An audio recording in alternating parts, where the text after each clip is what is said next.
Hello everyone, welcome.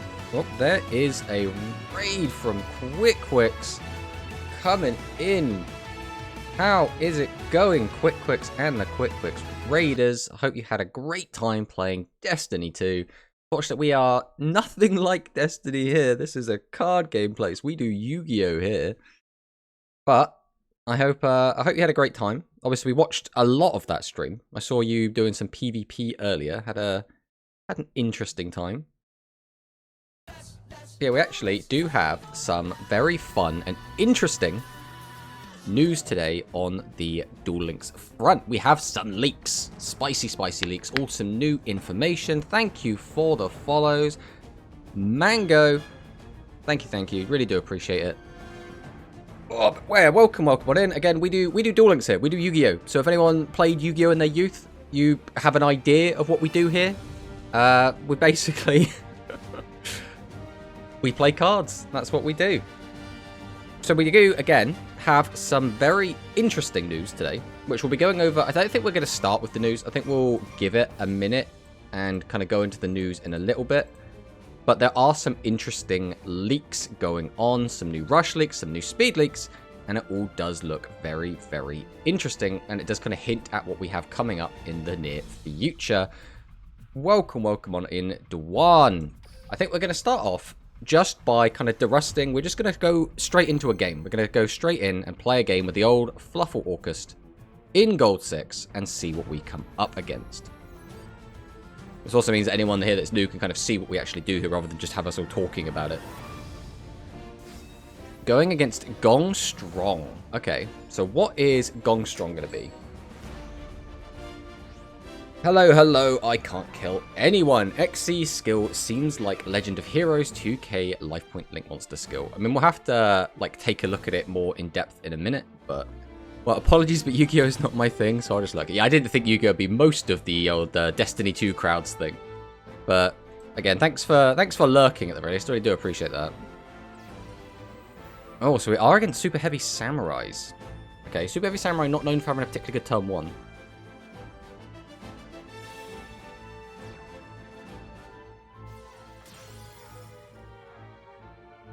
So they're using Soul Peacemaker.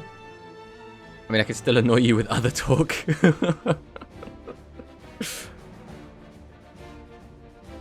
Alright, what are we searching with this? We've already... I mean, we haven't even had normal summoned yet, right? We've only specialed.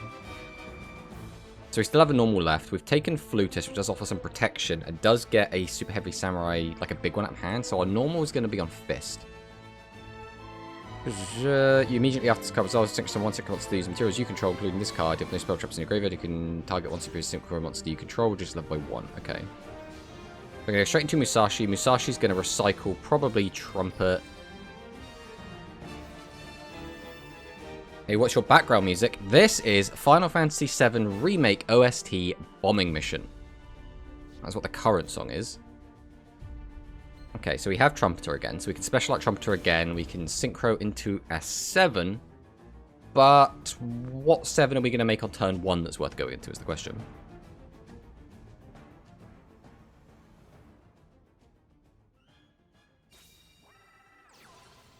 Oh, Zach with the 7 stream streak. My man.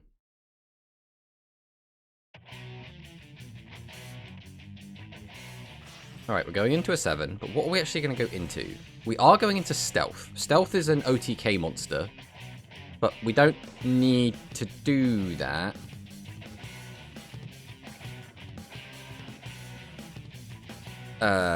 Okay, so this is not a particularly difficult board to break. Let's see if we can manage it. So we'll start out with Summon Dog.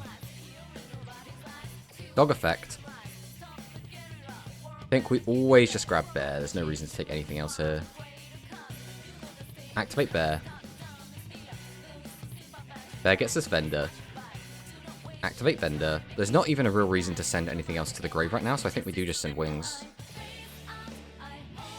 That's a little bit awkward, but it's fine, I suppose. Now we can special out Sheep. Then we can use that to put that back in our hand, but do we even need to? I think we just go straight into a Wings play. Banish Bear. Draw again. Use the effect of Toy Vendor and Grave, and we get to do a search, so we'll search out Sabers.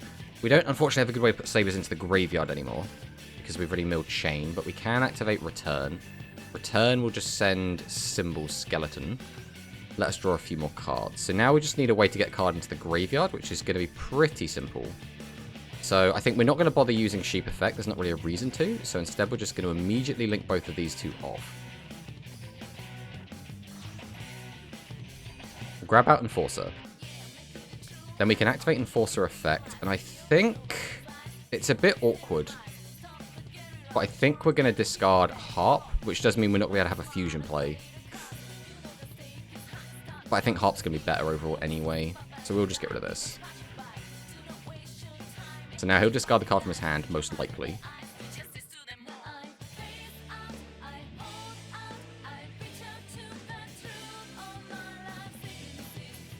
Okay, he's just going to use Flutus to protect. That's fine. Unless that card in his hand is like a really good hand trap. Oh, Flutus negates and destroys. Ooh, okay. Right, that's going to be a little bit awkward. We can probably make do. That is actually really, really bad for us. I can't even use that to make a fusion play. I think that's kind of it then. Are we actually going to lose because of that? Oh, I thought Flutus was negate, not negate and destroy. Alright, we might lose this game now. With Chainlink settings, I'm hoping we might finally get the option to go second on coin toss win. Ooh, I don't know about that. Like, I understand that it would make the game infinitely better. It's just like, let's just say it's unprecedented, right? In no other game, not even other like card games, do you get to like choose to go first or second most of the time in like the mobile adaptations.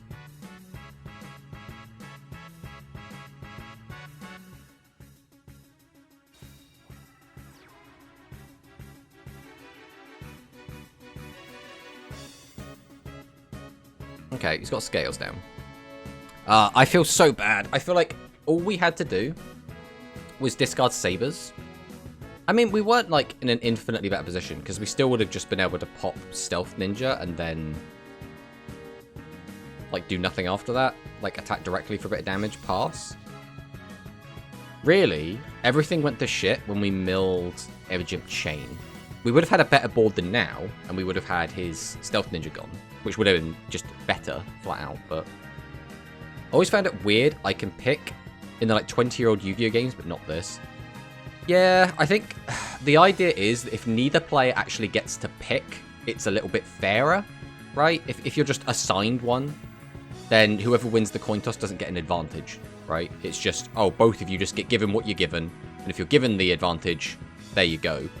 Rather than giving you the power to choose. Because then, like, you know, decks that are going second decks, for example, will just have a little bit of an edge. It's a weird one to, like, quantify, I guess.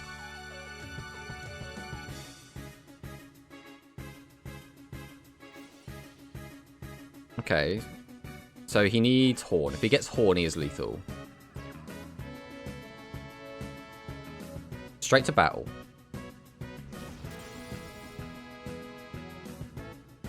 Oh, he still gets the second attack. Oh, then it is lethal anyway. Or not? No, because this guy doesn't get the second attack because of Horn. Yeah, that's right. That's right. Then we're going to use Fist. Oh, okay, this is going to be lethal because we're going to make something that has 2800 defense. What level 8 do they get? That's only 25. Am I actually still alive?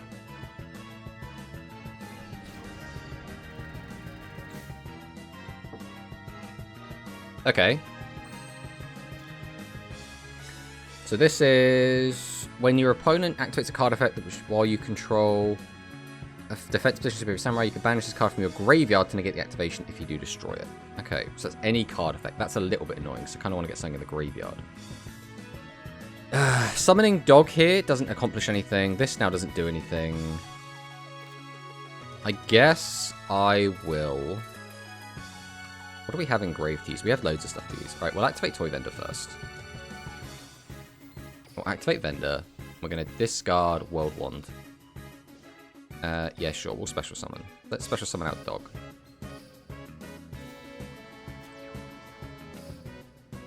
Sure, we'll use dog effects. Dog will grab us bear. We'll then normal summon sabers. Then we will quite simply... I mean, even if we use Nightmare, what does Nightmare get us right now? I guess there's no reason to not use it. This is just going to dump thingy into graveyard, right? Yeah, the last harp. Then we can activate World Wand, bring back Nightmare.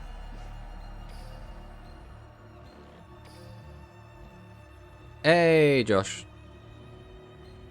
Now we're going to go into Galatea. We'll go ahead and activate Galatea. We'll put World Wand back into deck. Then we will set Babel. Following that, we will then just go straight into, I guess Decode is fine here. Straight into Decode. Then we can go Symbol Skeleton. Bring out Galatea. I guess here I will just drop the Frightfur Fusion. We'll make the Tiger now. With 1, 2, and then, yeah, we'll do all 4. Why not? Summon out the boy. We'll then use Tiger Effect, and we'll start popping. We don't want to pop that. Pop that.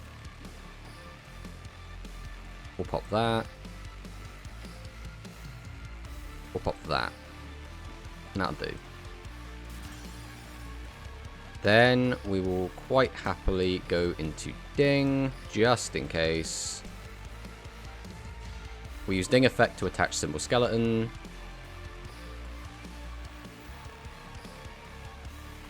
We'll flip this up. Go to battle, and then we'll swing in. And that should be lethal. Nice, nice, nice, nice. At the moment, it feels like you get punished for playing going second decks.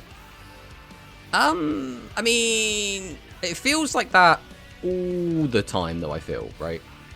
Like, even if you're playing a going second deck, you then need to be playing a going second deck that's competent enough to get through your opponent's setup, right?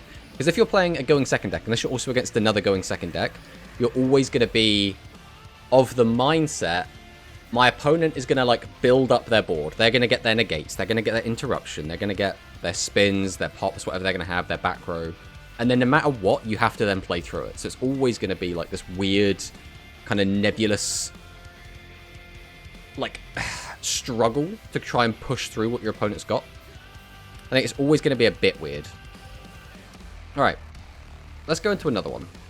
We'll probably play one more, and then we'll go and take a look at the leaks. I think that's the play. Because I really like just playing this deck. This deck is just so much fun. Selena, with the Selena profile. Is this going to be Lunalight? This doesn't look like it's going to be Lunalight. That's the fun thing, not the struggle. Yes. Right, I know what you're saying, and I understand that, but at the same time, it's going to depend how good your opponent's, like, turn 1 is, right? Ugh. That's a really weird hand. I think we always start with return, right?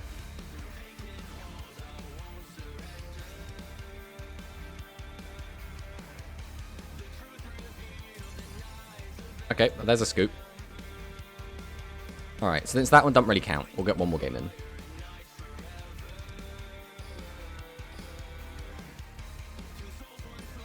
So we plummet through the dungeon. It's one of those weird things where, like, it's like, I try to explain to some of my friends that playing through negates and playing through your opponent's board is really satisfying when it works. The only issue is, how often does it work? Because a lot of the time, top tier decks are going first decks, and they are top tier because barely any decks can play through everything they set up, right? Alright, let's see if we can win this and go up a rank. Shadow Weaving Power. So this is the new Shadow deck. Now, is this going to be the degenerate version or not is the question. This hand also really stinks, so let's see if we can fix it with Toy Vendor. Discard Nightmare, draw. Okay, that does fix things a little bit. So I'll bring out World Wand. We'll then use Nightmare, target World Wand. We will dump Harp. We'll use Harp. Dump Symbol, or I guess Special Symbol.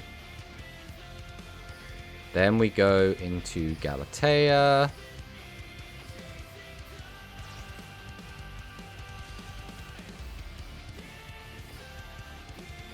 Then we will go World Wand. Bring back Nightmare. Then we'll go Galatea. Well, this doesn't actually accomplish anything. This is just putting it back in. Which I guess putting it back in is still fine. I kind of want it back in the deck.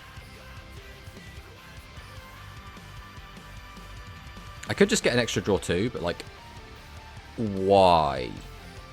Like, I don't really have a reason to right now, so I think we're just not going to bother. So I'll link these off into Deco Talker. Then we'll go Symbol Skeleton. We'll bring back Galatea. Then we'll go into Ding.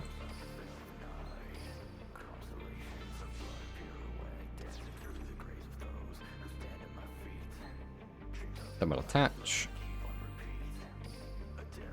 Then we'll activate Babble. I mean, I could... it's just not worth it. It's not worth it at all. So we'll just end it. We'll just end it. This is a pretty good turn one. I really love being able to main deck stuff like Kurakara without just feeling punished every time I'm forced to go first. But... Oh, on a mat. Okay. I can't do anything in response to this anyway. I get where you're coming from, but if you lose the coin toss, you wouldn't get to choose anyway, right? So, like, it kind of changes the way you think about it, I think, in a little way. Like, because not having control over it could just be the same as you lose the coin toss every time your opponent gets to choose, right? Like, it's entirely random. It depends how you just, like, think about probability, I guess. Okay.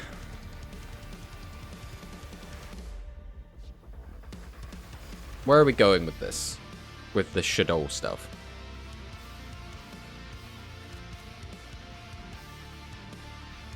Yes, but most players want to go first. Yeah. I mean, you're not wrong.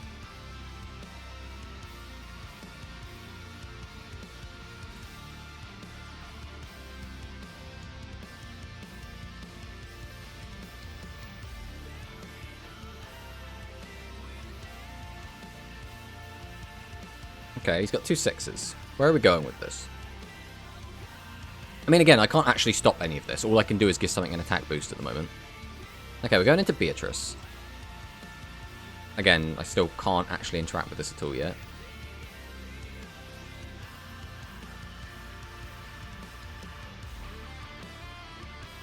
Okay, so what are we sending?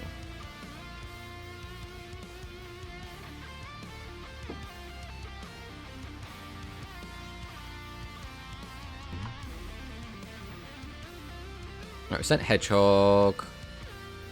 Shadow monster from your deck to your hand. Okay. So what monster are we searching? Have we already normaled? I think we normaled.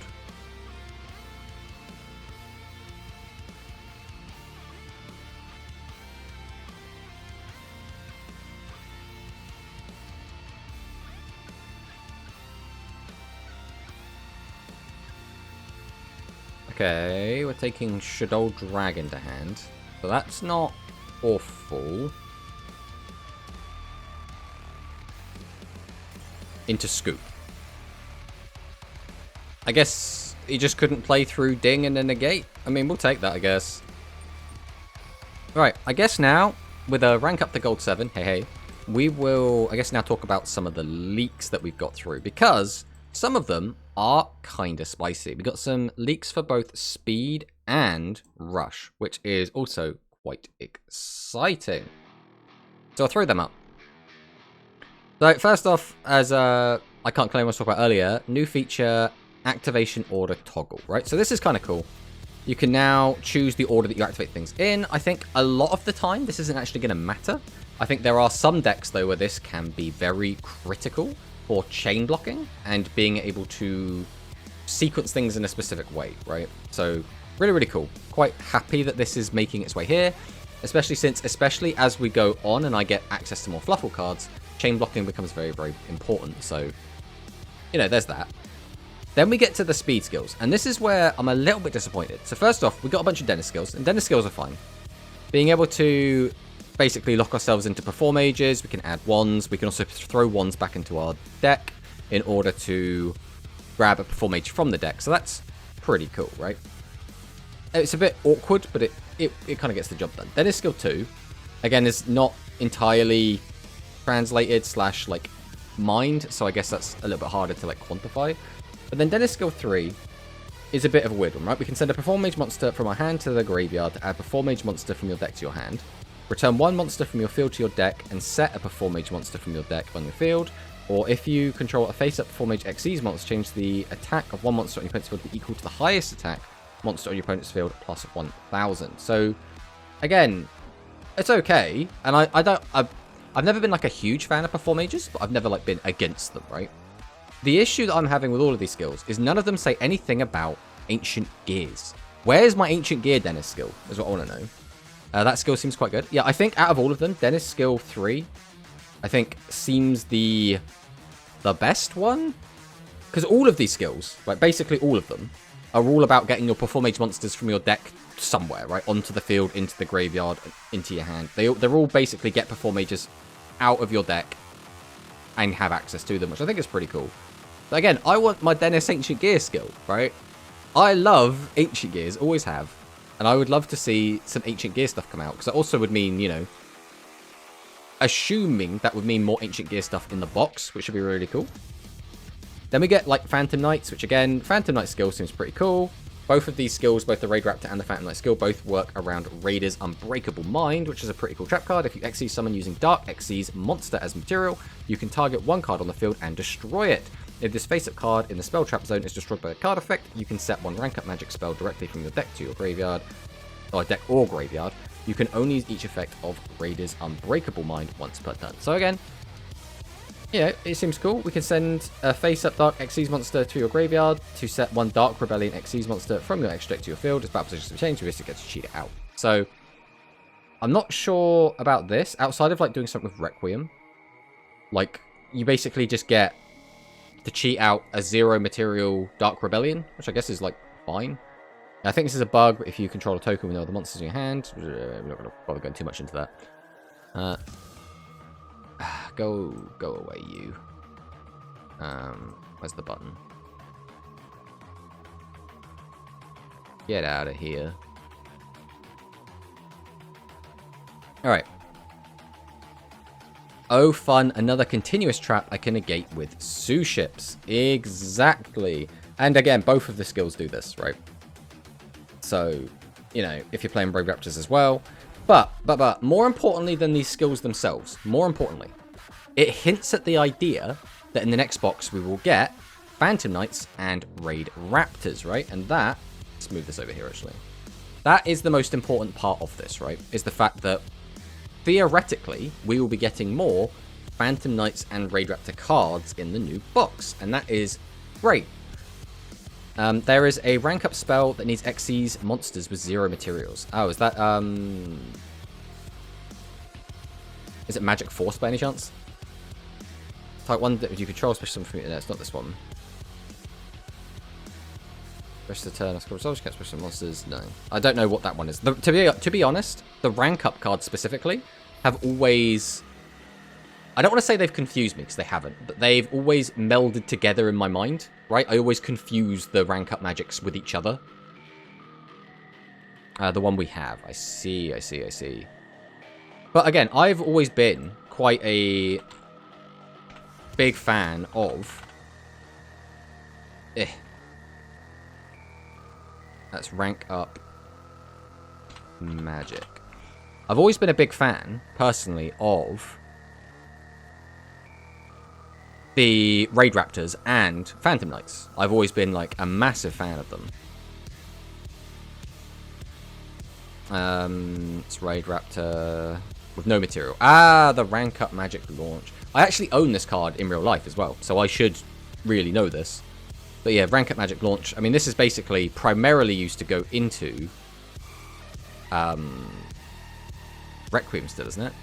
Dark Ace with one like high from you control. Use material. Do attach additional card material. Banish card from your go. Target Dark Xyz monster you control. Attach one Phantom Knights card from your hand to that card as material. Yeah. So again, I'm happy with all of this. I think this is all pretty cool. My issue is there's no Fluffal skill. And I guess to a certain extent there's no other Arc V skills, right? Because everyone's been like, oh, Arc V box, Arc V box, Arc V box. And clearly we're getting an Arc V box. But then we come down here and we get Fabled skill. And I'm like, why are we getting a Fabled skill and no Fluffal skill? You know, I don't know, it just feels a bit weird to me.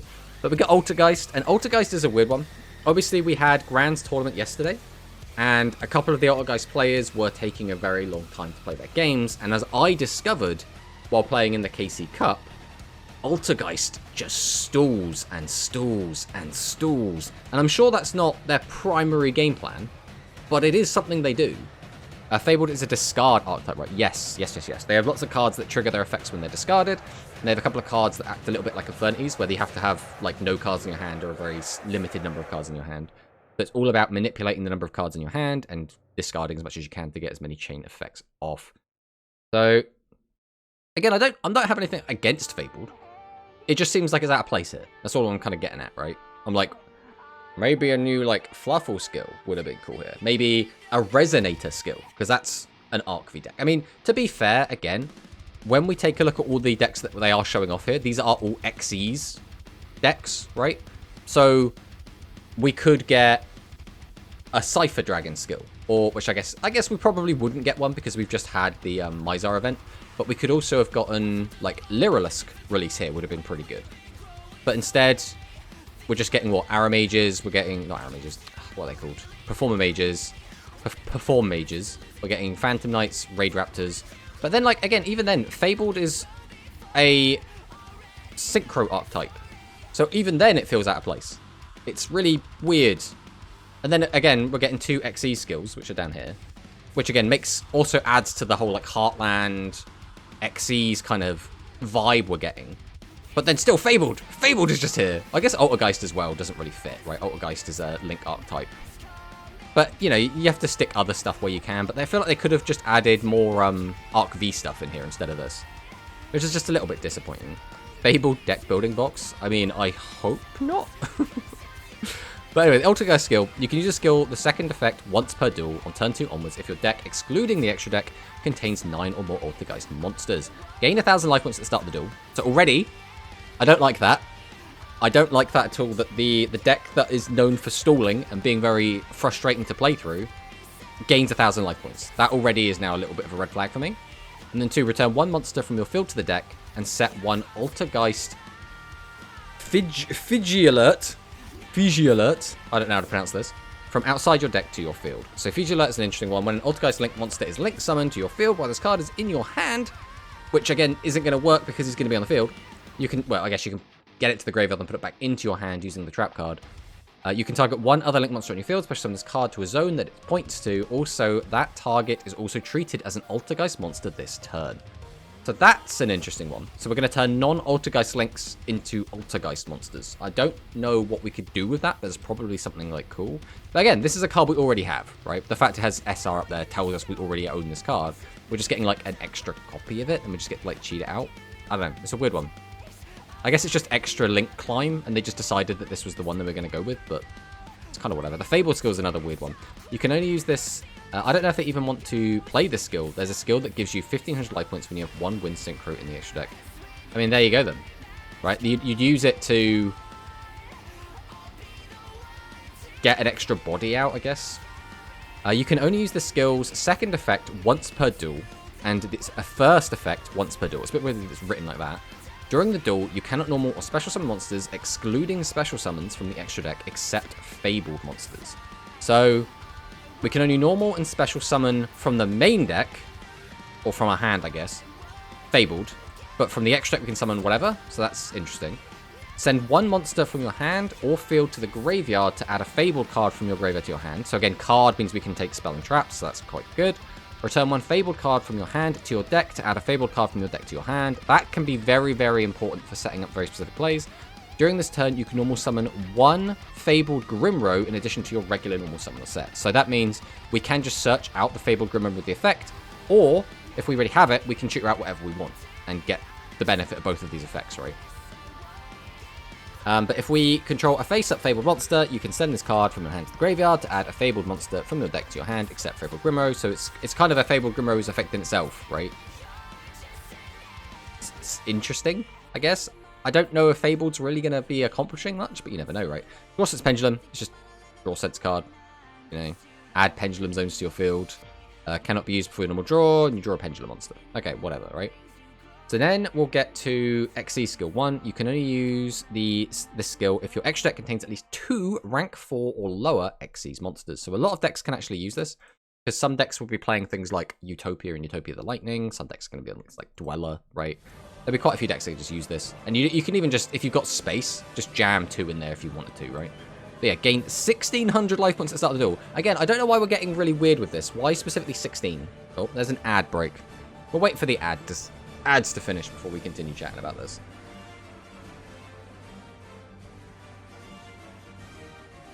But it's a weird one. It's definitely a weird one. I'm not a big fan of a skill that just increases our life points as well. And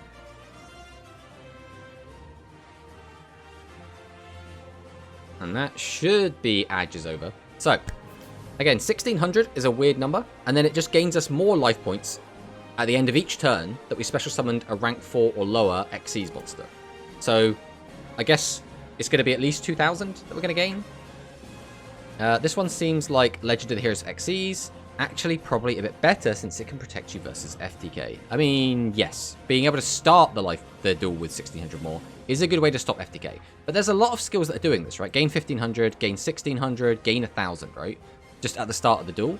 And if this is a way to try and lessen the impact of FTKs, just deal with the FTK, right? Like, just get FTKs out of the game. Anytime an FTK exists, take a look at it, work out what part of it is the degenerate bit, get rid of it, then we don't have to worry about it, right? So I don't know why, like, we would have that set up. It's a bit weird. And then XE skill 2, you can use this skill's second effect once per turn. This skill can be used if your extra deck contains at least 1 light Xyz monster. Again, should be very easy to meet that requirement. Gain 1,500 life points at the start of the duel. Select 1 Xyz monster you control to gain 300 attack until the end of this turn. It gains an additional 300 attack if there is a light monster on your field or in your graveyard. So I can't really think of any particularly good way to use this. Like, I feel like this is going to be one of those, again, like Legend of the Hero skills, where it's like, I don't really need a skill for my deck, and if it just so happens to be using light Xyz monsters, I guess I'll use this, right? So it's neat, I guess. But then we'll get into the meat, right? And that's because obviously we are rush players. So we're going to take a look at the rush skills. So first up, we have set 1 Menacing Eyes of the Sky Emperor. Now this is a pretty cool trap. This is a bit more modern support for the Cyburst deck. So we can send 1 monster from our hand to the graveyard, change the battle position of 1 monster on your opponent's field. Then, if you have a face-up level 10 monster on your field, you can draw 1 card. So this is a little bit awkward, right? Because we don't get the filtering unless we already have our boss monster. But we want to use this when we don't have our boss monster, right? We want to use this when we're basically having not Yugdrago, because the deck's main weakness is it struggles to kill your opponent through defense monsters, right? XE skill 1, probably going to be nice for Sue ships. I mean, pure Sue ships, yeah, could see that.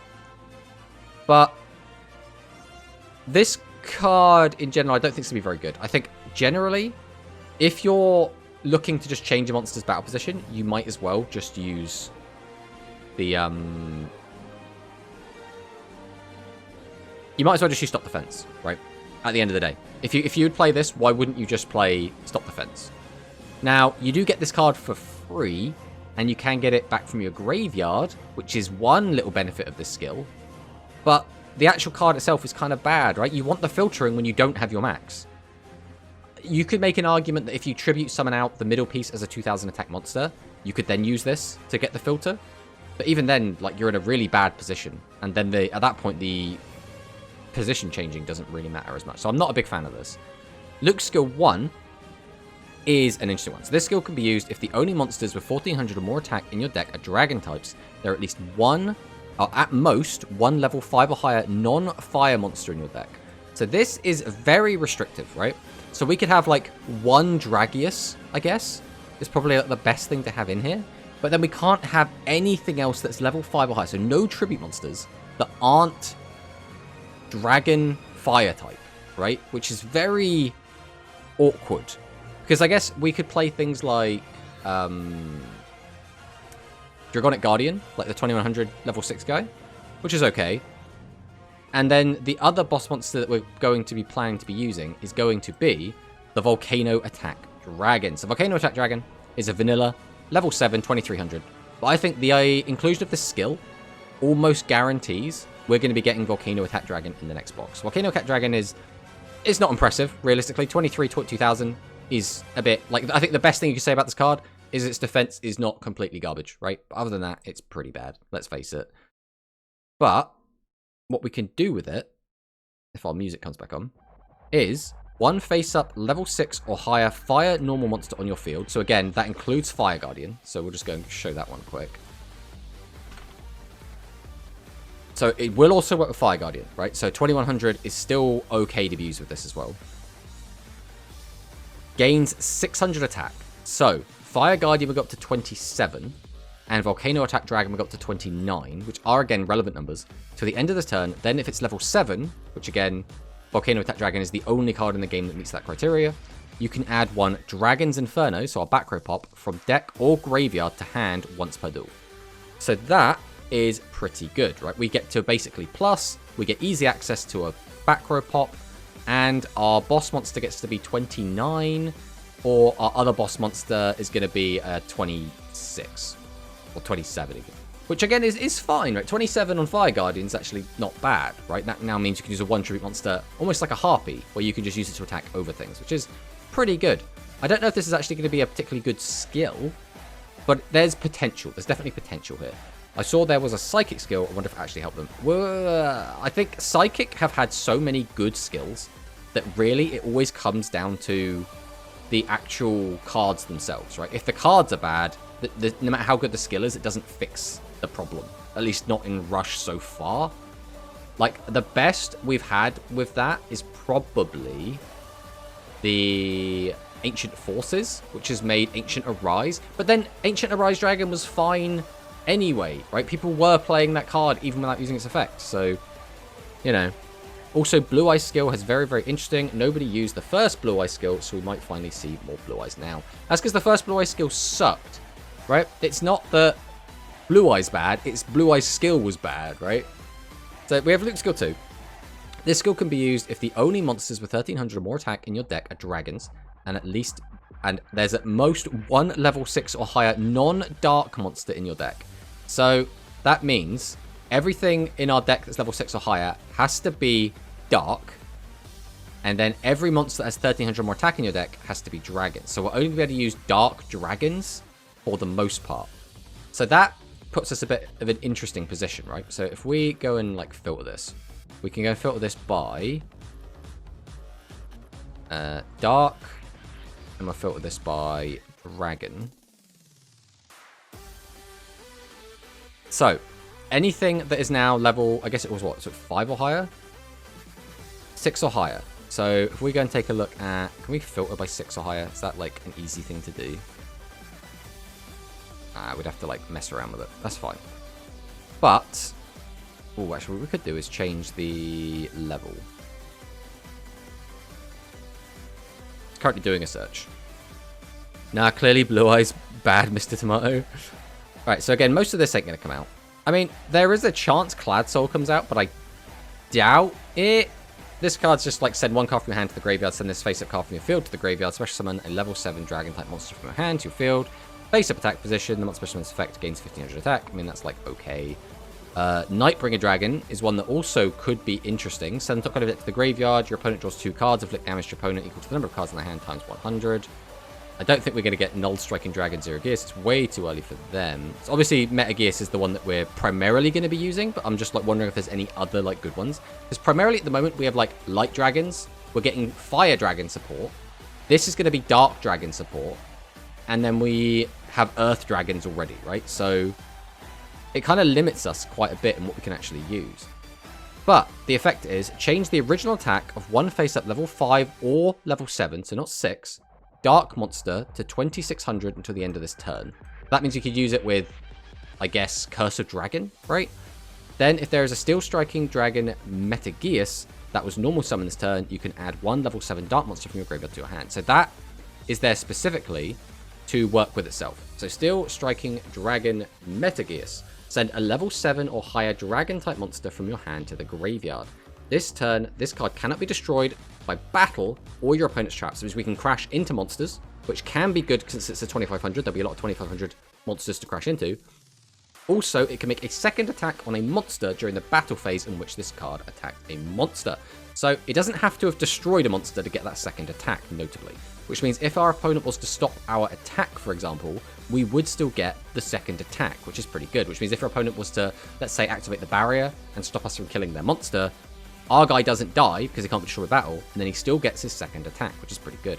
As well as, to use his effect, we have to send a level 7 or higher Dragon-type monster from our hand, and by using the skill, we can add a second copy of Metageus from our graveyard back to our hand, and then send it to the graveyard to use Steel Striking Metageus' effect. So, you know, seems pretty good.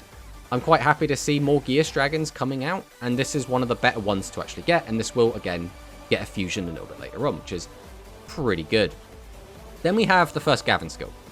So Gavin's skills are always a bit weird because Gavin's deck kind of goes all over the place. But this skill can be used if the only level 4 or higher monsters in your deck are warriors or fairies. Okay, so this is kind of going into like the fiendish warrior side of Gavin's deck building. But can be activated on turn 2 onward.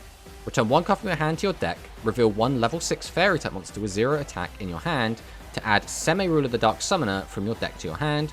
At the start of the battle phase and end phase of this turn, change the battle position of your face-up level 6 fairy-type monsters. So that's a bit weird, right? Because that means we'll be changing the battle position. So let's say we summon it in attack mode, our fairy monster with 0 attack. Then it will change to defense mode at the start of the battle phase. And then during the end phase, it will then change back to attack mode. So we want to have it in defense mode, I guess, when we summon it, ideally. And it's a bit awkward. But the best way to do that is using Semi-Ruler. So if we go and take a look at Semi-Ruler real quick. 2500, 2000 defense, level 8. You know, it's pretty big, like all of the fiendish commanders are. We can send one card from our hand to the graveyard to special summon one monster with 0 attack from our hand, face up to our field.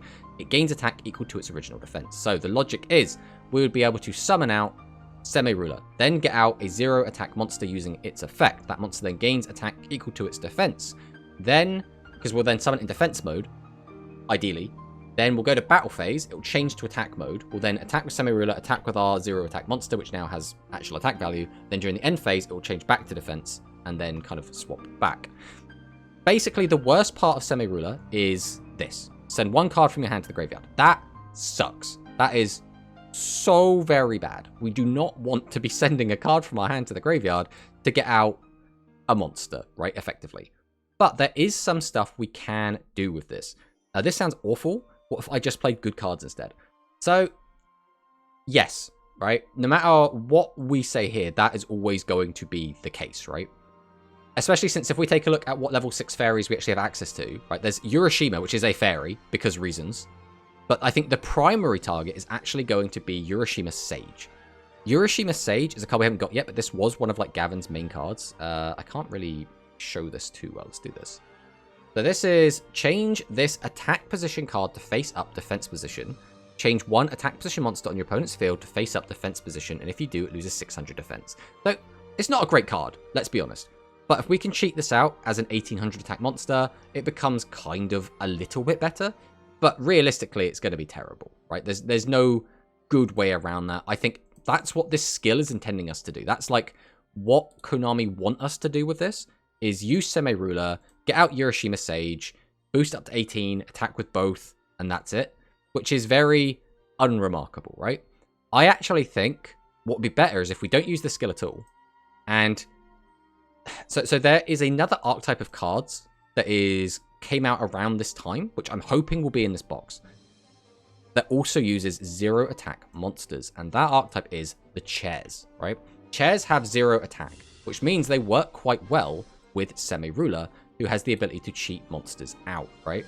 So a 2500 attack guy that can cheat out a 2500 attack guy, whose effect can then be used to cheat out a 2400 attack guy, or in this case it'd be a 3000 attack guy, that now looks a little bit more impressive, right? If we basically go normal summon, tribute both, summon out Semi-Ruler, we'd have to discard a card, which is the main issue.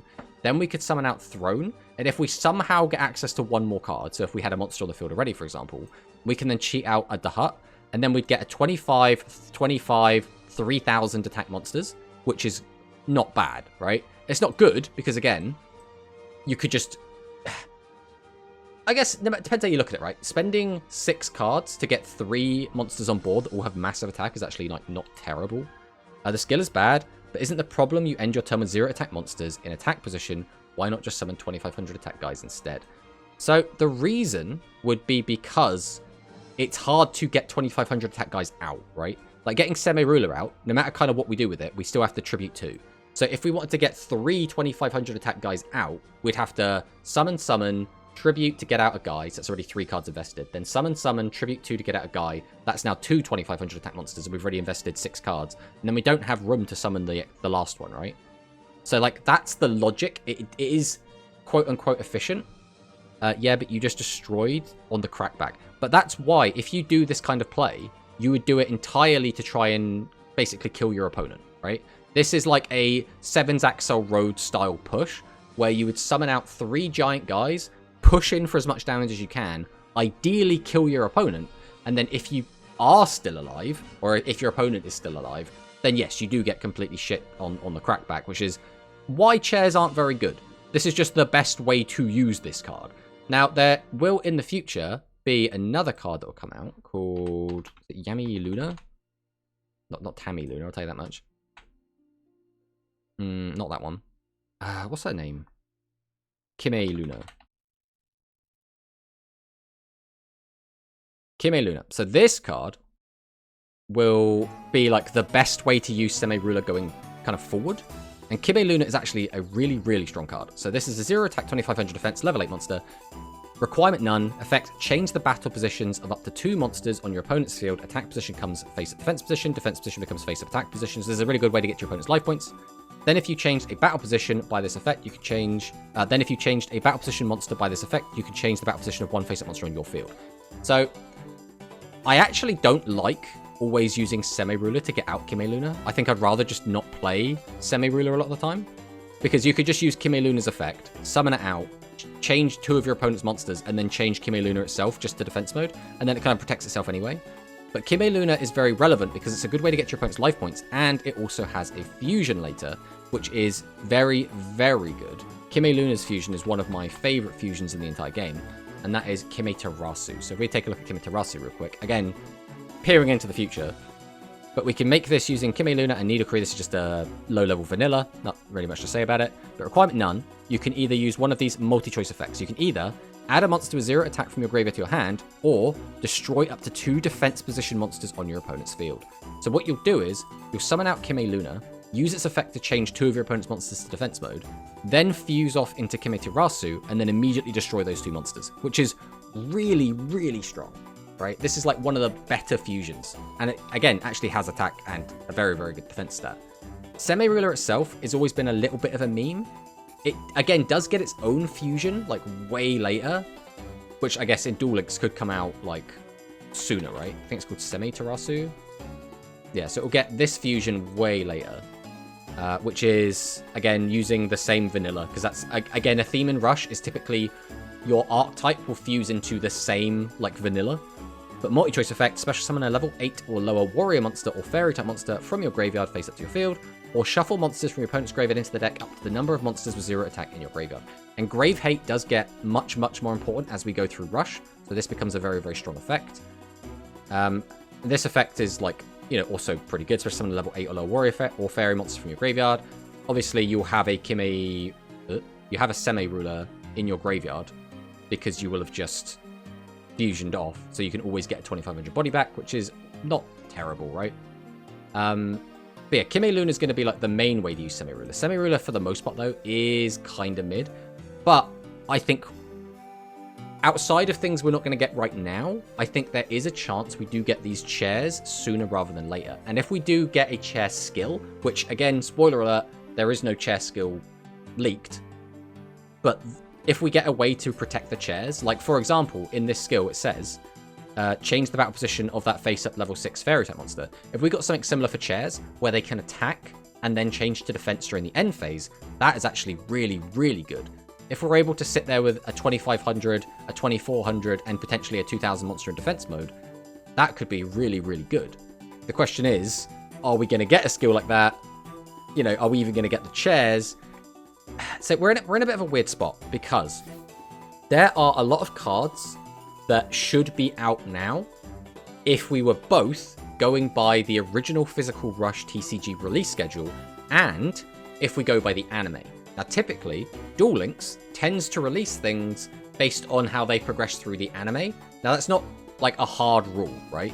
But generally, that's kind of how it's gone. Like, the last box we got was the Roa Roman banned decks, right? We got the Thunder deck, we got the Zombie deck, we got the Psychic support, and we got the Royal Rebel stuff, and those are all the Roa Roman banned kind of archetypes. So, going by that logic, we're still missing all of Nail's, like, subordinates decks, one of which is Seat Bastion, which would be all the chair stuff.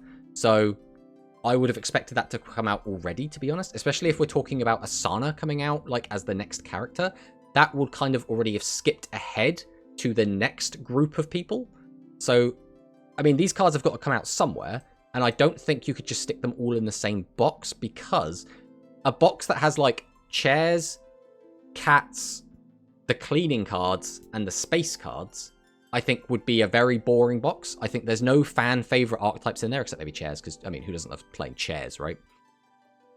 It's very awkward to find where to put them.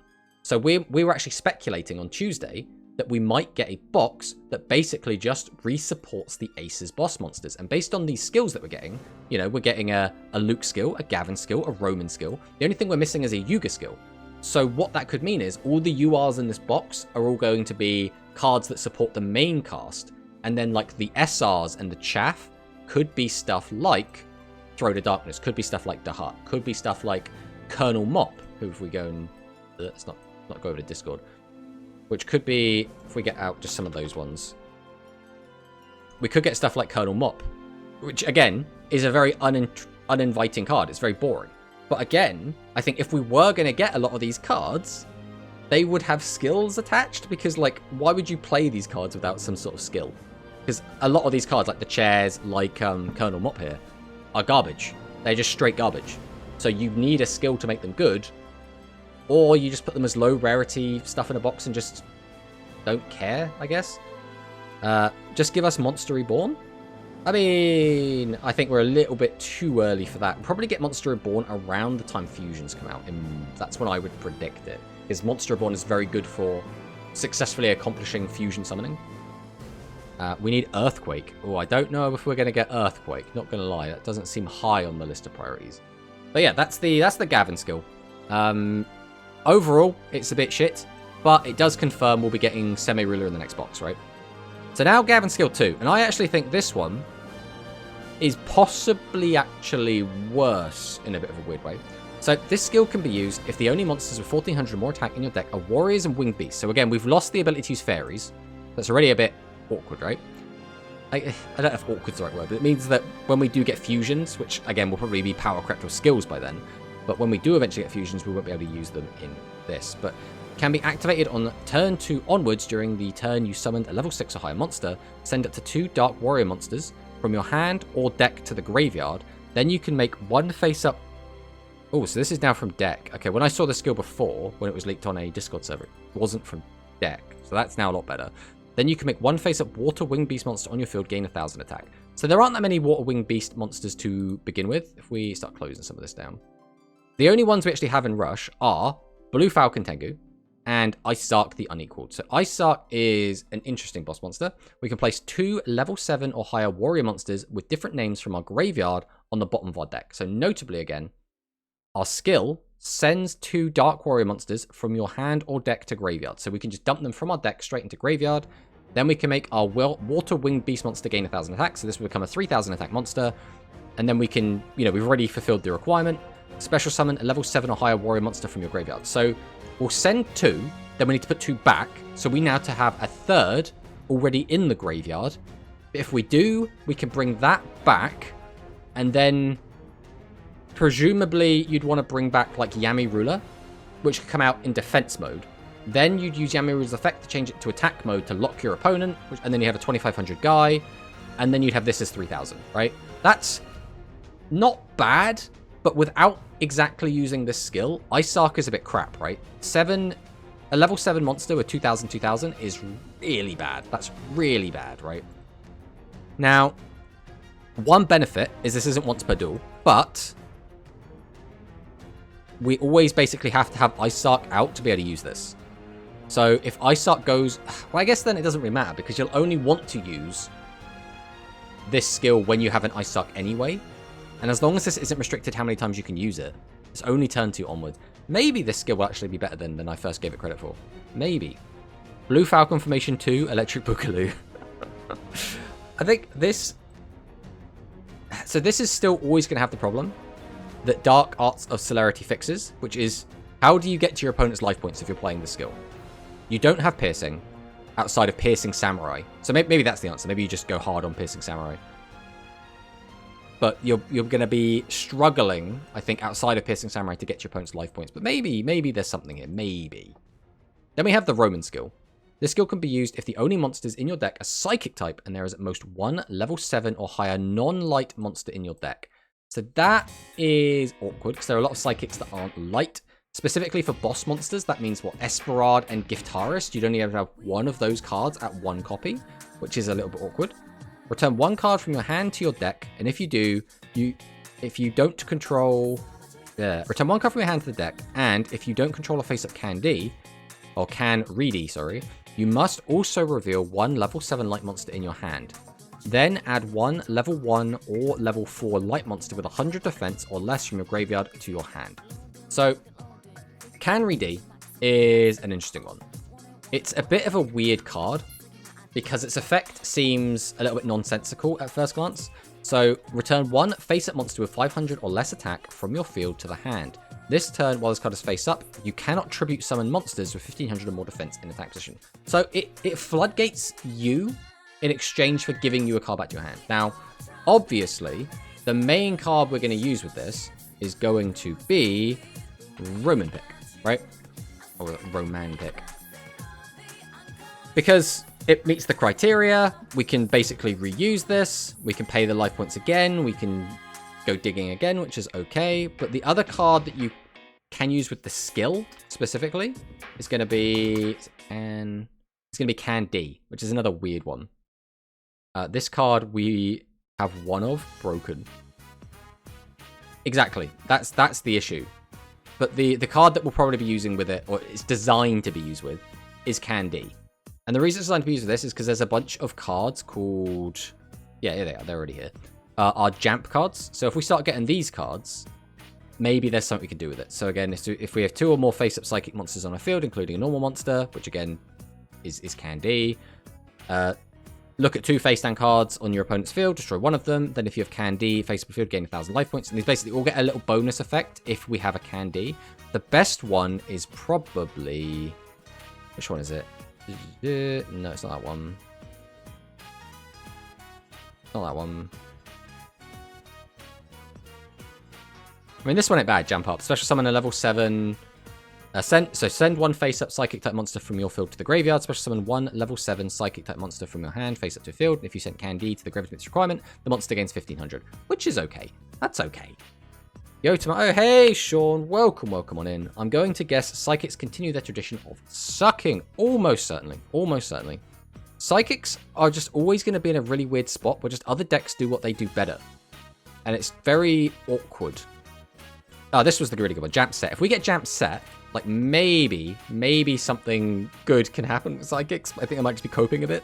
But we can place one level 2 or lower Psychic normal monster from your graveyard on top of your deck, which again is going to be the Candy. Place one face-up level 8 or lower monster from your opponent's field on top of the owner's deck. Very, very strong effect to stack a monster. Obviously, it's only 8 or lower, which means this won't work on maximums. And when fusions come out, it will not work on most of the fusions, which is a little bit disappointing. But then if we place Candy on the top of the deck to meet the requirement, we can shuffle up to 2 monsters from your opponent's graveyard into the deck. Now again, what that means is we're shuffling that monster that we put on top of the deck into their deck. So we're not just putting it on top, we're not just delaying it. We're shuffling it into the deck, which, depending on the situation, is either better or worse. Notably, this says you can, so you don't have to shuffle those cards back in. So you can just leave that card on top of your opponent's deck, which is an option, right? That's bad. 2 cards to summon a level 7. What an awesome effect. I mean, the main benefit here is that you gain the 1500, right? And the thing with Psychic is you're always trying to basically OTK your opponent. That is always going to be the Psychic game plan, is get a ridiculous amount of attack points in exchange for a ridiculous amount of life points and try and just straight up kill. And if you're not doing exactly that, realistically, Psychic isn't doing anything, right? They don't have big enough bodies and good enough effects to play like a grind game. They just want to OTK. And if they can't do that, they just struggle to do anything. That's just Psychic. I mean, we even see that like now to a certain extent. But yeah, again, overall, I'm not expecting to see much out of Roman skill. Probably not going to be great. I think realistically their last skill was better. Just being able to just get extra bodies and just keep throwing out tribute monsters, I think is better. But then we get to something very interesting. And this is this Blue Eyes skill. So, this skill can be used if your deck, excluding the extra deck, contains 7 or more level 5 or higher monsters, and the only monsters in your deck with 1700 or more attack or defense are level 8 light monsters with 1600 or more defense. So that basically locks us into Blue Eyes cards, right? Requirement, because again, 1600 or more defense does specifically get us out of the range of Ragius, which is very important. Can be activated on turn 2 onward if you control no face-up level 8 or higher monsters. Return 1 card from your hand to your deck, reveal Kyberman in your hand to add Blue Eyes Bright Dragon from your deck to your hand. Now Kyberman, everyone knows Kyberman. Send this card face-up from the field to the graveyard to summon a Blue Eyes. So this does kind of hint at the fact that we might be getting a Blue Eyes as a bundle, I would expect. I don't see any better place to put this other than a bundle. It would be nice to get the Blue Eyes as well. I think we're at the point where we can just have Blue Eyes, right? Blue Eyes is no longer this like ridiculous power monster like it would have been in set 1. Maybe in set 2, because in set 2 we were still playing Ancient Arise, right? Is there a Blue Eyes Overrush version? I don't know, you know. There is definitely a Blue Eyes Ultimate Dragon, I think, as an Overrush. Or we don't have it here. Let me check quick. Let's go over to here. We type in Blue Eyes with the right ban list set. So we have both of the old arts of Blue Eyes for a start, which is, you know, not bad. Because we got the leak of the Overrush template. That is very cool. I didn't see that. Did you play the Rush tournament today or no? Or do you play? Oh, actually, shit, that's starting now. Did I miss registration? I completely lost track of time.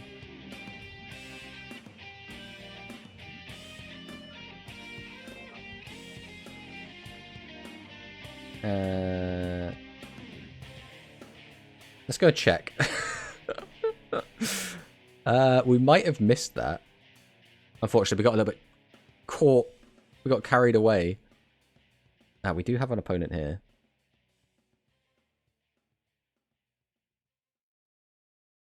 Alright, our opponent has thrown in a match. So we're going to try... yeah, I completely forgot we were playing a tournament today. We have a duel room, so we'll just go and join that quick.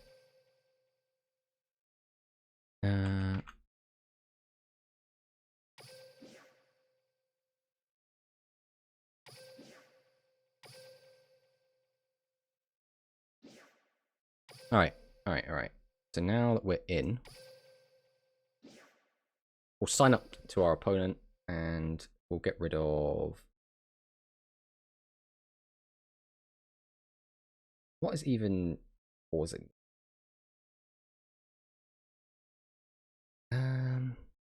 Oh, my opponent has disappeared.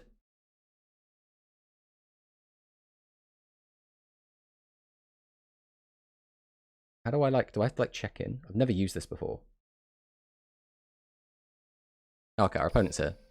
Alright, I think we just play now. And the music's died as well. Everything's going to shit. Alright, let's close this for now while we're playing in a tournament. Since we did forget we were playing in a tournament.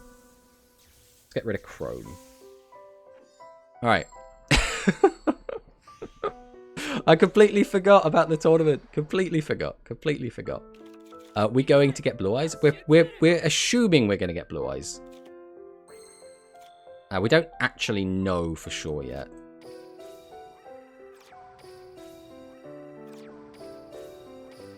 Alright. The sand is okay as long as you don't, brick on the next turn. Let's see what happens. We are also playing this using Tonemel, which I've never used before, and everyone in this tournament is Japanese, so I'm going to actually really struggle to communicate with anyone or really accomplish anything in this tournament other than playing the game. It's also single elimination, so if I do just lose, I don't have to worry about it anymore. So we'll see what happens here.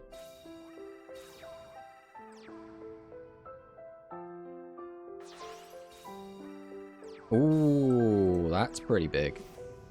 Okay, using straight for the resonance, which means we're not going to have our back row popped, so we will just pop his card. I think we just easily fire this off. We know he's playing dragon, so there's a good chance he can just pop our back row.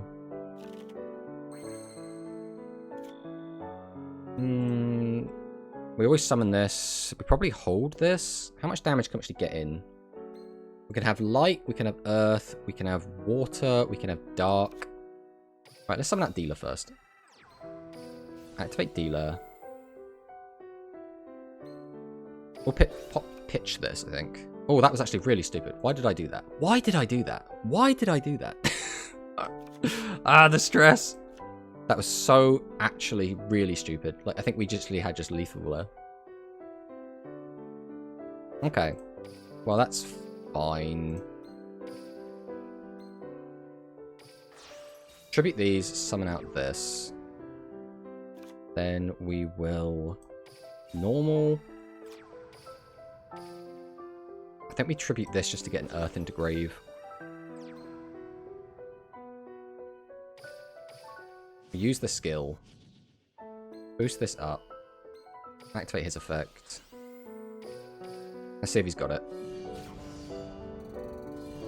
Hey, never punished. Never punished. Alright, well. That's game one. All we needed was our opponent to brick, and then we just don't get called out for our bullshit. How do I do this? Do I hit plus? What do I like? I really don't know how Tonemel works. I don't want to, report my victory ahead of time. I'm just going to leave it. I'm just going to sit here and wait. When we expect you to invest Shadows to play Shuffle Shadows with the buffed skill. I don't know what you do with that, right? Where does that go? What do you get out of doing Shadows with the Fluffals? Use Toy Vendor to, mill the Shadows to get the effects off? You report after the entire match. Okay, okay. This hand is kind of bad, guys. Not gonna lie. Not a strong hand. Thank God you're here, Dwan. I have no idea what I'm doing.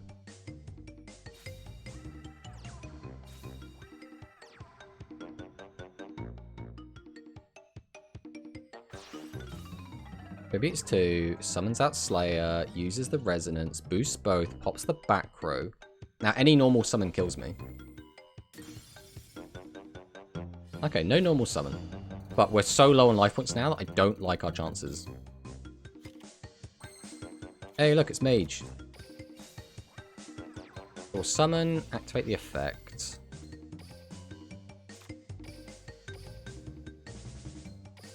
Tribute, summon out. Activate the skill. Boost it up. No reason to do that. Activate the effect. Discard the Tauner. Summon out the SRM. Activate the SRM. Go to battle, swing. Okay, okay. It's looking good so far. I mean, I say that. Like, we died, like, so much. If you lose, you don't report it, but you can approve it. If you don't, it will be approved automatically after some time. Okay, so it's like, just like, start.gg then. All that. This tells me I'm probably dead. I mean, considering we bricked, we can't be too upset with it, right? I mean, we're not dead yet. That's a 19, right? Right, now we are very dead. We are exceedingly dead. We'll let him finish us off.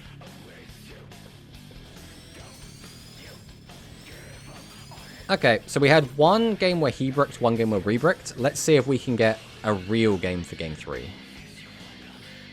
Fingers crossed. Oh. What happened there? Did he just, like, kill the duel room? Let's go back to this for a sec while we try and re-enter.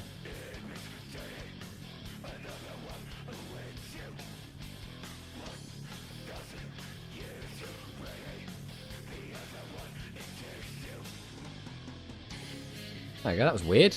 Kicked us out of the duel room. Alright. Let's go again. Happens when both players try to begin the duel at the same time. Ah, I haven't experienced that before. Alright, we're going first, which is not optimal for Seven's Road, but maybe we'll be okay. Okay, I think we have to get this out no matter what. And I don't really want it in attack mode, so we're going to tribute set. I'm just going to pass.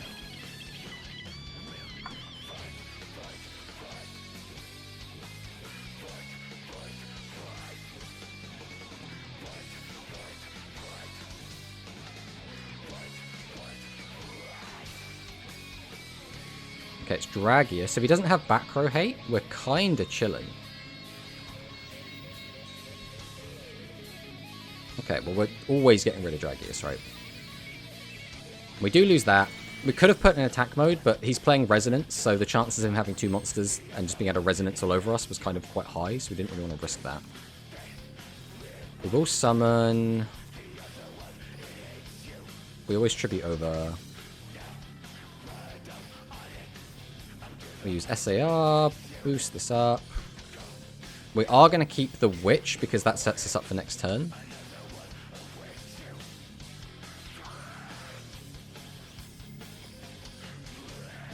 And we'll just swing in and attack over this. We'll pass on that. Let's see what he's got. Let's see what he's got. We're still on 6k. He's lost a Dragius and a Phoenix Dragon. So he's only got 1 limit 3 left in the deck.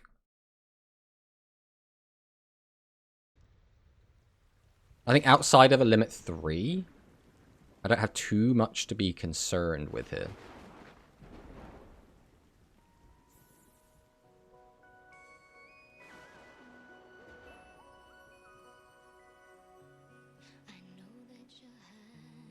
Let's see what our opponent has for us. I can't believe as well that we managed to get past 1 before I even, like, realized.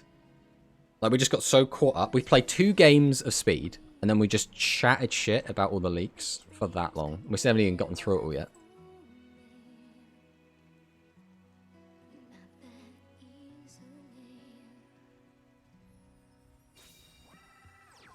Let's take a look at the bracket quick. It's not like I'm going to recognize anyone's names. I think Twitch Pro Fear's in here. I think that's about it.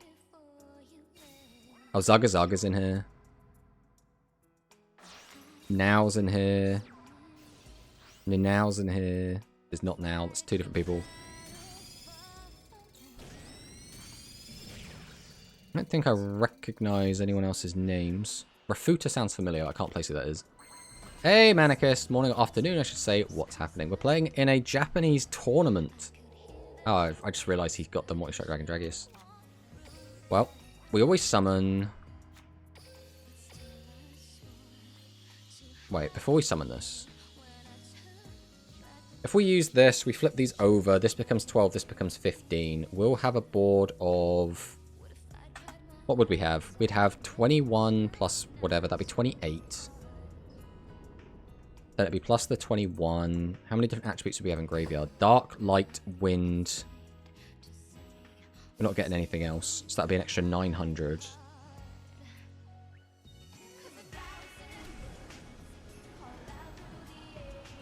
Then if we minus the 27, we've got 3100 damage. And then if I activate this, I can get that down to an extra 14.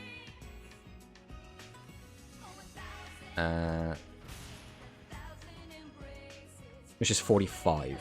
So I think if I do this now,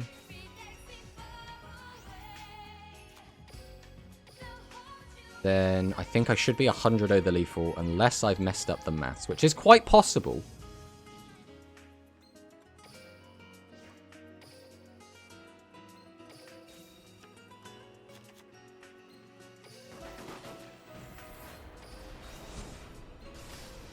We bring this out. Then we activate this. Which is, that should now be 400 over lethal.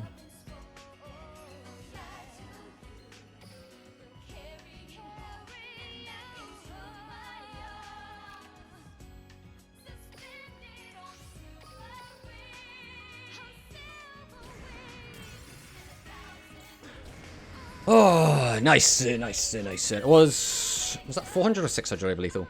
It was something. Have the new skill balances gone live? I believe they have. I know the Shadow one has, I believe. Right, so now I need to work out how to do this. So 2, 1, win, victory report. Yes.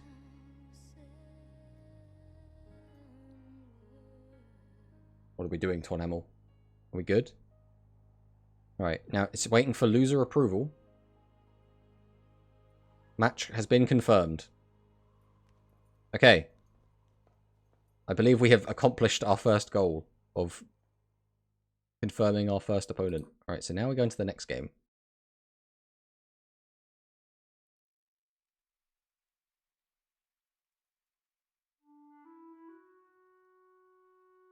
Oh, my opponent has already made a room. We'll change this back over to this.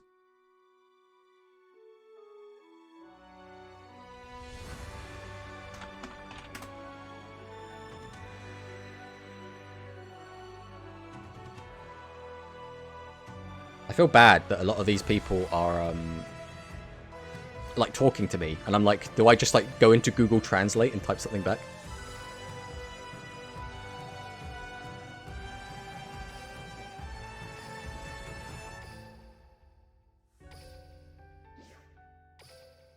Alright.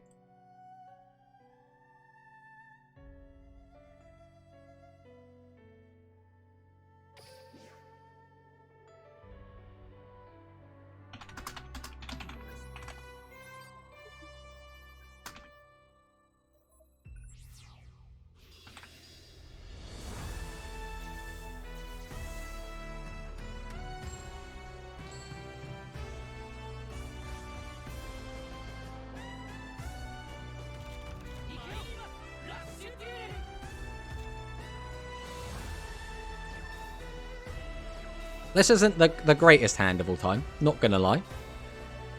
He's got a full hand empty. I mean, it does somewhat clear some of this up. The problem is, I still don't really want to get aggressive. I don't think I can afford to just put down one monster. Chances are he's going to be on Harpy or Thunder, and I'm going to take way too much damage if I don't go aggressive here. So as much as I don't want to, I think with this hand, I can't, like, just have nothing on board. There's no reason to use that.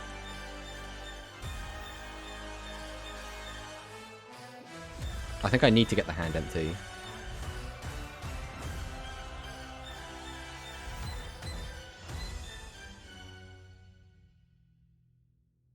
If he has widespread as well, this is like super catastrophic.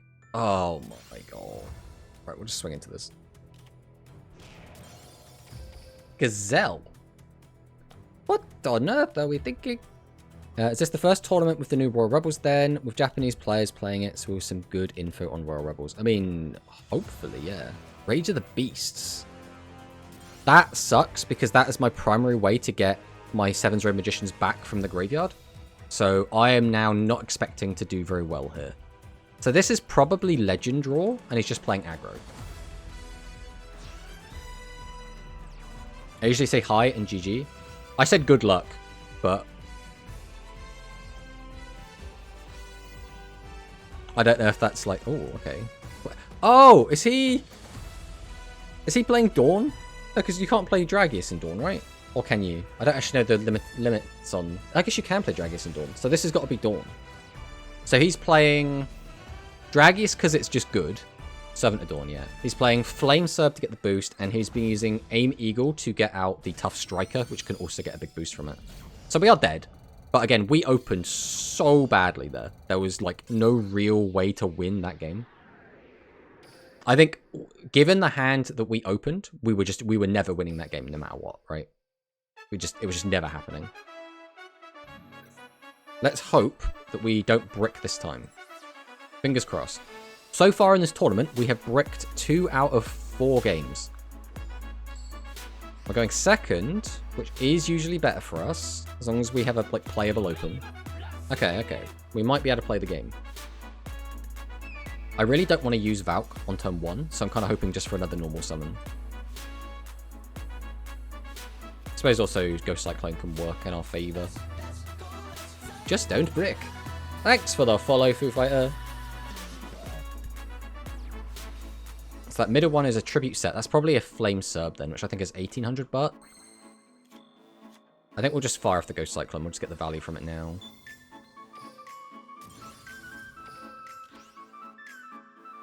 It's not really what we wanted to draw. The thing is, if that is an 1800 baht, it means we have to attack over it with Valk. I think we just go for it, to be honest. I think clearing it is very important, and putting on some aggro is also going to be very good.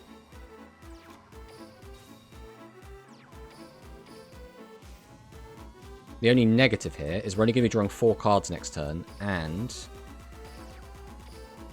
we don't have a 1600 to trigger our skill next turn. So we have to just draw into another 16. Which, to be fair, Valk isn't like the best 1600 to drop anyway. Like, it's nice to get up to 24, but it doesn't clear like a Dragius anyway.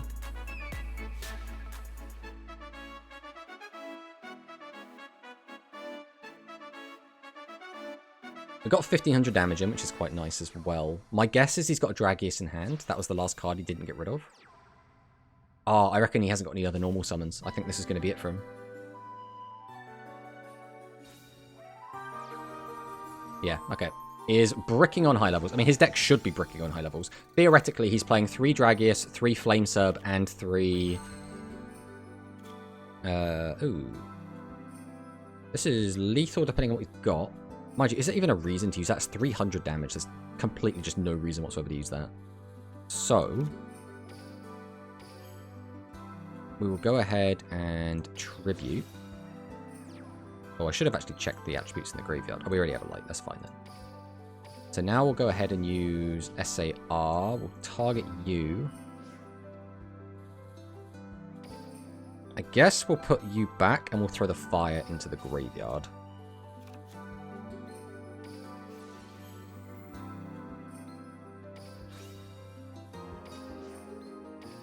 Summon you out. We'll activate 7 Axel. Now, we do have 4 engrave, so I guess we go for it. There's no reason not to.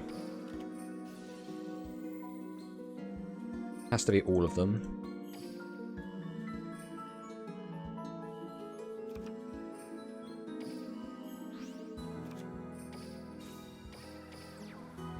Swing! Does have the widespread. I mean, nothing we can do about that.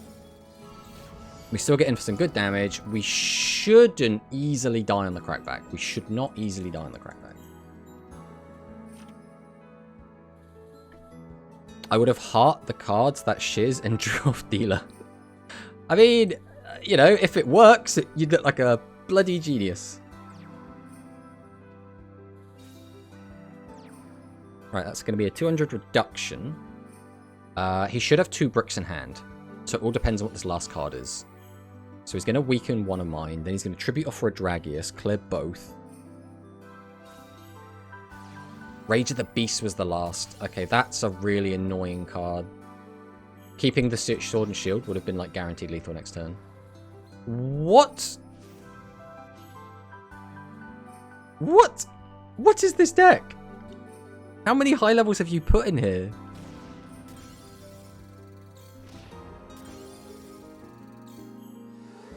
Okay. I mean, this is just... So this only weakens level 7s, which is a little bit annoying, because it means I can't weaken that. I also don't have 2 to do that. So I could summon, weaken this. I would be at 21. So I'd have to summon, weaken it, tribute that to get that. Then summon that. We would only have 2... We'd have 3 attributes in graveyard to go up to 3,000, which means that should just be lethal. That should just be lethal. We'll summon out Lightsork. Oh, wait, no, because I can't... I've just thought about that. That doesn't work. Because I've already used the skill to search, haven't I? Which means... If I weaken this by 3, I can crash into it with that. That's not worth it. Either way, I don't think it's worth just going on the defensive here. I think we do always use Lightsork of Sanctity here. Weaken this.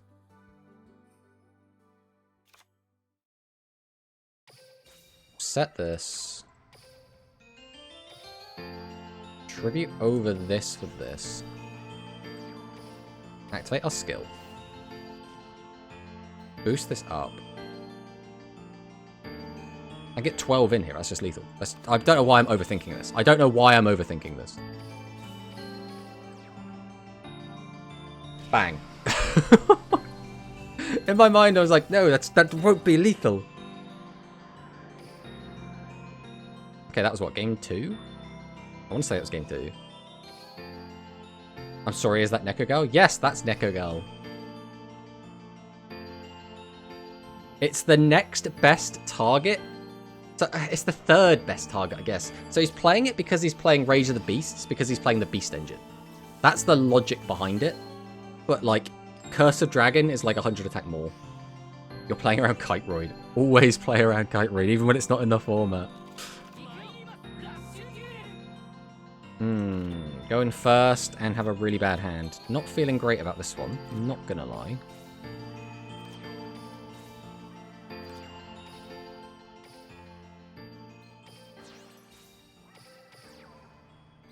Let's see what they've got. Really not feeling good about this one. Especially because even next turn we still won't get to use 7's Red Witch unless we hard draw into SRM.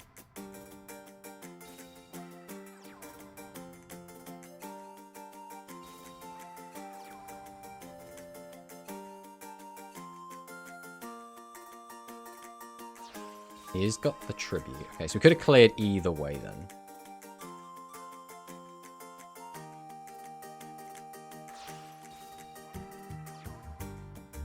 Why are we on... Right, Tough Striker, I understand. Why are we on Acebreaker? I'm going to lose to this. Oh, I'm going to be so sad when I lose.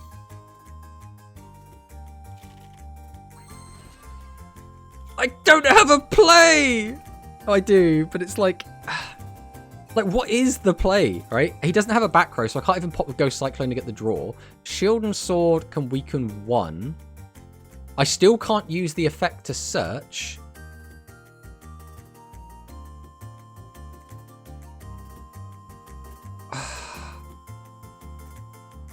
We have to empty some of this out of our hand either way, right? There's no chance of not doing that. Flipping the attack and defense is it actually relevant here? I think we actually desperately need to. So we'll use Shield and Sword. We summon Valk. We need to get some of this crap out of our hand, so I think we summon Torna.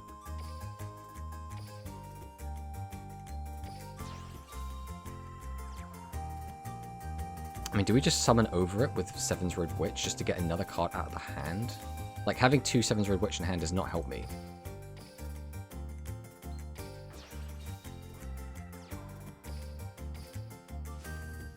Activate 7's Axel Road, boost this up. Swing over this. I mean, we haven't got anything else. And then we just have to hope that that's enough to live. Like, what else could we have done there, realistically? Just Valkyrie, because you can recycle with the trap. But I don't have the trap. And chances are I don't live this turn.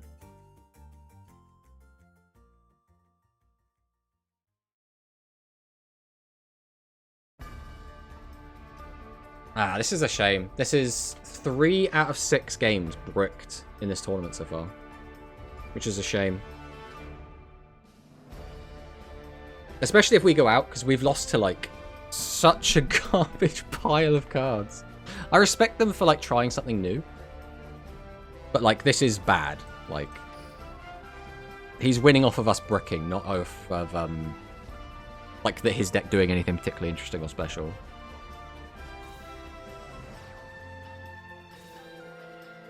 I mean, is that just lethal on board? That is just lethal on board, right? 26 plus 7.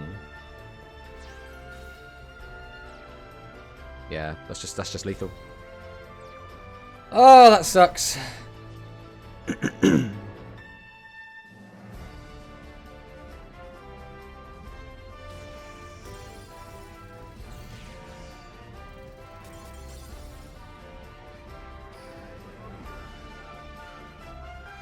Yeah, there was just nothing we could do. We literally bricked in 50% of games. Like, what am I supposed to do about that? And that is us out of the tournament, because it's single elimination.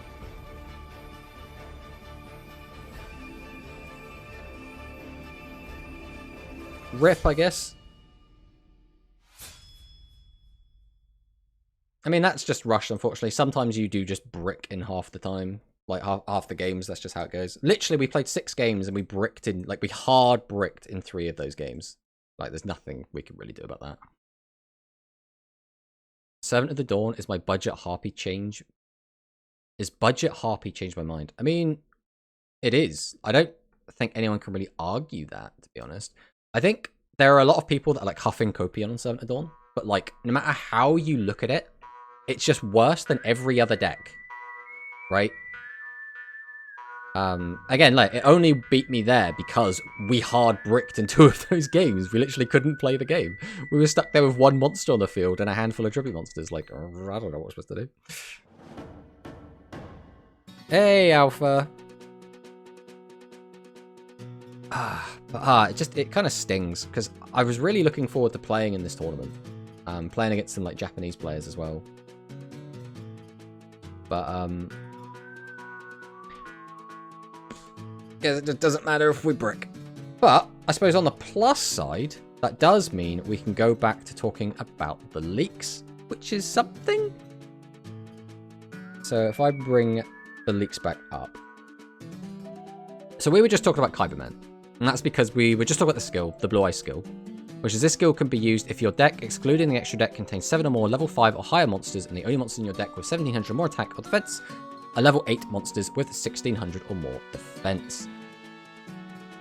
That's how SE tournaments go sometimes. I mean, yeah, that's just how it goes. Can be activated in turn 2 onwards if you control no face level 8 or higher monsters. Return 1 card from your hand to your deck and reveal a Kyberman in your hand to add a Blue Eyes Bright Dragon from your deck to your hand. So obviously this means we're going to be getting Kyberman and we're going to be getting Blue Eyes Bright Dragon. I would assume this also means we're going to get Blue Eyes White Dragon as a bundle legend. What were your thoughts on the speed and rush unban lists? I think the speed one was a bit weird. I think there's a lot of stuff in speed that needs to be looked at. So I think it was a bit off. I think even if they weren't 100%, they could have just sorted it out, right? They could have just... They could have just slapped some stuff on there, right? Unless they're just really not sure what to hit and they're still deciding, right? Why would that skill state excluding extra deck? Because it's future-proofing. Future-proof. Hold on, more leaks. Yeah, we got some speed and rush leaks. We kind of already gone through all the speed stuff. But we're talking about the rush stuff at the moment. Yeah, it's going for future-proofing, right? That's what this is going for. Because in the physical game, Blue Eyes is a fusion archetype, right? The whole point of the Blue Eyes deck is to spam out a Blue Eyes Ultimate Dragon that has protection so it can't be destroyed by card effects. That is what Blue Eyes does. Be right back, gonna take a look. Okay. But, so again, we're expecting to get Kaiban. We're expecting to get Blue Eyes White Dragon. And obviously, because it's in the skill, we're getting Blue Eyes Bright Dragon. Now, this is a very modern piece of Blue Eye support. This actually came out in a structure deck for Blue Eyes, which is another thing that we could be seeing. It wouldn't surprise me if all of this Blue Eye stuff, so Kyberman and Blue Eyes Bright Dragon, were in a structure deck. That wouldn't surprise me at all. But it also could just as easily be in the box. Again, every time we have a big rush release, we always slip in a little bit of DM nostalgia. Just a little bit of DM nostalgia. And Blue Eyes Bright Dragon seems to be that, right? So this card's pretty cool. This card's name becomes Blue Eyes Bright Dragon while in the hand, which means we can summon it off of Kyberman. We can send the top card of it to the graveyard. This turn, this card's name becomes Blue Eyes White Dragon, which is, again, primarily used for fusion applications because, you have to have 3 Blue Eyes. You can only have 1 Blue Eyes in your deck, it's a legend, so we have to have other cards that change their name to Blue Eyes in order to get the Blue Eyes fusions going. It gains 500 attack, so it becomes a Blue Eyes White Dragon. We'll have 3,000 attack, 2,500 defense. Then if you have a face-up legend normal monster on your field, so it doesn't have to be Blue Eyes, we can destroy 1 face-up level 8 or lower monster on your opponent's field, which again, is pretty good now. This just doesn't work against maximums, but this does work against everything else until fusions come out, and then it won't work against most fusions. But very, very good card. This reminds me a little bit of when they released Sword Dawn, or it's called Dark Sword now, isn't it? Dark Sword Magician, which again, this is modern support for Dark Magician or Spellcasters. So we got this card early, and now it looks like they're giving us Blue Eyes Bright Dragon early as well, which is pretty cool. The Blue Eyes deck is very, very fun to play in Modern. The only thing I can say is it's basically a Burst Stream of Destruction kind of spam deck. That's kind of what the deck does. You just spam out Burst Stream of Destruction, and then you attack them with fusion monsters that aren't called Blue Eyes White Dragon, so you can get around the negative part of Burst Stream of Destruction. I assume no fusion yet, but we'll get the Blue Eye spells. The thing is, there aren't that many, the Blue Eye spells tend to either be overpowered or really kind of whatever. And that's kind of where we're at. I don't think we're going to get Burst Stream of Destruction.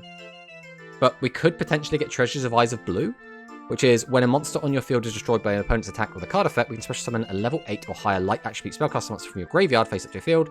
Then if you have Blue Eyes Dragon face up in your field, you can destroy 1 card in your opponent's field. The problem is, this card's really, really good. Now, the second part of the effect will only work with the actual Blue Eyes White Dragon, because other than that, you'd have to use this in response to something your opponent's done, like when you're attacking, because otherwise none of your cards will be treated as Blue Eyes because they're not treated as Blue Eyes during your opponent's turn. So maybe, but saying that, we haven't got Disco Ball, which I thought we would have had by now. This is one of the earliest trap cards released in Rush. But when your opponent normal summons a level 5 or higher monster, special summon 1 aqua type monster from your graveyard, which is basically a way to bring back Diankito from the graveyard. The fact we don't have that makes me think that maybe we're not going to get something like a Treasure of Eyes of Blue, because Konami is really not wanting to give us a ton of ways to resurrect our monsters or be able to reuse them for free. So I don't know. I don't know if we'll get that. But the last skill we have is an Archive skill. This skill can be used if the only level 5 or higher monsters in your deck are Pyro-type monsters that are either normal monsters or fire effect monsters with 0 defense.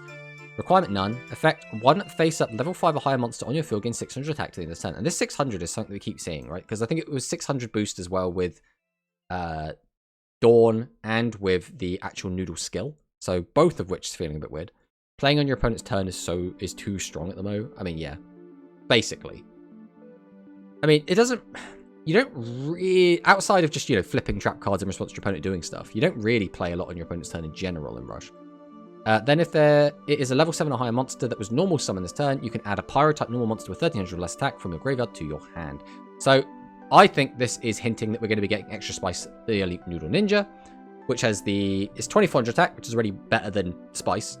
Then we can send a face-up Pyro-type normal monster from a field to the graveyard, inflict 1000 damage, and draw a card. So we just get to cycle, basically. We summon out a guy, sack it off, draw a card, replace the card, inflict 1000 damage. Pretty good all around. This does get a fusion later as well. On top of the fact, the skill does add a Pyro-type normal monster with 1300 less attack from our graveyard to our hand, which is exactly the fuel to use Extra Spice, the Elite Noodle Ninja's effect. Now, again, this is a soft once per turn, as all Rush effects are, so we can't just spam out normal monsters, keep sacking them off, and burn our opponent to death in one turn. So this card's kind of okay. I don't think this card's going to be, like, broken or anything, but I've seen a lot of people being like, oh, 1000 burn, and you can draw cards when you use the effect. Whoa, that's crazy. It's like, it's good. I don't think it's, like, bonkers, right? With the skill as well, this card will also go up to 3000 attack, which, again, is a very relevant number. Getting to 3000 is very important. I think right now the most kind of well-used trap as like a battle trap outside of the widespread, obviously, is going to be the counter pigeons. And counter pigeons is pretty good because it can reduce a monster's. So this guy, for example, will lose 800 attack, put it down to 22, which still clears a Harpy Lady. So that's the most important thing to be able to attack over. So we do have that. Noodles will be spicy. It's Nurse Burn Upstart Goblin 2 OP, please nerf. So we will eventually get Upstart Goblin. But Upstart Goblin is a dinosaur card, which is, you know, to anyone that hasn't played the physical game, might seem a bit weird. But Upstart Goblin goes along with Ritzy King Rex, which is your opponent has no cards in their hand, each player draws one card, then if both players drew with this effect, you can set one Upstart Goblin from your graveyard to your spell and trap zone, as well as the Hyper Upstart King Rex, which is place a dinosaur-type monster from your graveyard on the bottom of the owner's deck. This gains 700 attack until the end of this turn. Then if we have Upstart Goblin in our graveyard, we can add one spell card from our graveyard to our hand, which means at the very least could be the Upstart Goblin, but better targets do probably exist, so you'll be using it as like an engine to keep recycling spell cards from your graveyard, which is what we're really hoping for. I want dinosaurs. Dinosaurs good. Give me dinosaurs. Which is another thing. We were kind of hoping to see some dinosaurs in this box, but because of these skills that we've got, the only thing that feels out of place here is we don't have a Yuga skill, right? We've got Nail, which is fine. He's getting a rerun event. Luke, Gavin, Roman, and then like a Sabu Ramen skill. And then Blue Eyes. So like an Otis skill, I guess. It's weird, right? There's no Yuga skill. So, my harebrained theory is we're going to get another Yuga structure deck that will come with a skill. So that could be like an earth structure, because we've already had like a light structure from him. We've already had a dark structure. We've already had a wind structure. Like we also need to get like tectonic, what's it called? Road magic, tectonic, or whatever it's called. Tectic shift or something. I want more aqua stuff. I mean, I would like more aqua stuff. It's just like what we're realistically going to get, you know? I wonder if this will be a main box since there are so many different types. I don't think it needs to be a main box. I think the reason they could make it a main box is because all of the main characters are getting support, right? Like, but again, except Yuga. So again, I think either we're going to get a Yuga structure deck or we're going to get a Blue Eye structure deck. That's my theory. We're going to get one of those. I think both would make sense. We did get the Dark Sword Magician and kind of the retrained spellcaster stuff as a structure. So we could also see us getting Blue Eyes Bright and Kyberman as a structure as well. Or I think what would make some sense would be if we got Vast Vulcan as a structure, but then we'd have to also have a skill with it. Oh, it's because this has still got the filters on. Let's go to a different one then. Let's go over here. Vast Vulcan. So Vast Vulcan is a maximum monster, and this was used around the time that... So basically, in like the timeline of events, there's the Nail arc, which is like the maximum arc. Then we go into the Asana arc, which is like the Worm maximum arc. Then after that is the tournament arc, which is like the Battle Royale tournament arc. What is this music? This music is Melodies of Life from Final Fantasy IX. But from that Battle Royale tournament arc, that's where we did see things like Vast Vulcan. And there we do see a lot of duels from characters such as Luke. We do see Roa, which obviously just had a load of support. We see Nail, who's just had support and is getting some new support. And then the other team that we follow is Gavin, Luke, and Roman. So everyone's kind of there. So I think Vast Vulcan would make sense, right? Vast Vulcan may be too strong unless it gets left without a skill. Imagine Vulcan with maximum skill. With Magnum skill. With Magnum skill, yeah, but I mean, Vast Vulcan's a bit crap, to be honest. His maximum attack is only 3,300, which is very low. Then his effects are, one monster loses 800 attack, then you can destroy a field spell. And if you did destroy a field spell, which, spoiler alert, you won't, you can inflict 800 damage, right? So this basically reads, one monster on your opponent's field loses 800 attack. And then the R one is just one face-up monster on either side of the field loses attack equal to its level times 100. So let's say a lot of the time it's going to be a 7. So a Dragis is going to lose like 700 attack. Then inflict damage to your opponent equal to that monster's level. So you're going to inflict 700 damage. Then you're going to weaken it by 700. Weaken it by another 800. And then attack over it with 33. Like, that's not, like, ridiculous, right? That's way worse than Magnum Overlord. Like, I don't know. I don't think Vast Vulcan is particularly strong. This card never saw any play whatsoever physically. Like, people just didn't touch this card. It's just completely useless. So I wouldn't expect this to do much, right? I feel like it's worse than Magnum Overlord in, like, almost every single way. So I don't think it would do much, personally. But again, if you have an opinion, Manicist, on why you think this card would be really, really good, I am more than willing to, like, listen to it, 100%. Because if you're seeing something that I don't see with this, then, again, I would love to be pointed out to me. Because I always thought this was a bit of a weird boss monster. I think if this card came out in a box, I think you'd actually make the middle piece like an SR. I think it's that mid. I don't think this deserves a UR spot in a box. But it would feel weird to have maxims that aren't UR as well. So it's a bit weird. It's a bit all over the place with that. Right, let's do a quick refresh to see if anything new got data mined as well. Nothing new there. Nothing new there. These are all event skills, so they're nothing new. Okay, so that's it for the leaks then. The next rush character is Dino Girl. Who the heck is Dino Girl? I would love to know that. Drag is to 1k, so they take 2.3k battle damage with 700 burn. That's 3k in one turn. It's going to be good. It's going to be good. If they give it a skill, it'll be too strong. Without it, maybe trash. But I assume all Maxims will get a skill. The thing is, you don't have to make... all you have to do is make the skill let you summon the Maximum easier. You don't have to have the skill do anything else than that, right? So they could just say, like, reveal the middle piece of Vast Vulcan. You can add either an L or an R from your deck to your hand, just to make it a little bit more consistent or something, right? They don't have to go down the route of, like, the Magnum Overlord skill, where you get to reduce a monster's attack by 800. This is going to be a video, or do I need to go through the VOD? We'll have a video on this. Don't you worry about that. We'll record one after this. I did actually finish recording a video that was like 40 minutes long, going over my predictions of what I thought was going to be in the next box. And a lot of that has actually been proven correct with these leaks, and some of it was very wrong.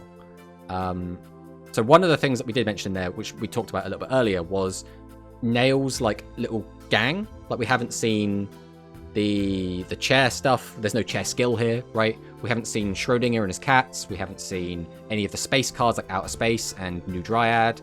We haven't seen any of the... Who's the last one? Who am I forgetting? We've already got the Thunder Beetles, which was Tyler. We're missing one person. Who is it? Oh, the Colonel Mop. Of course it's Colonel Mop we forget about.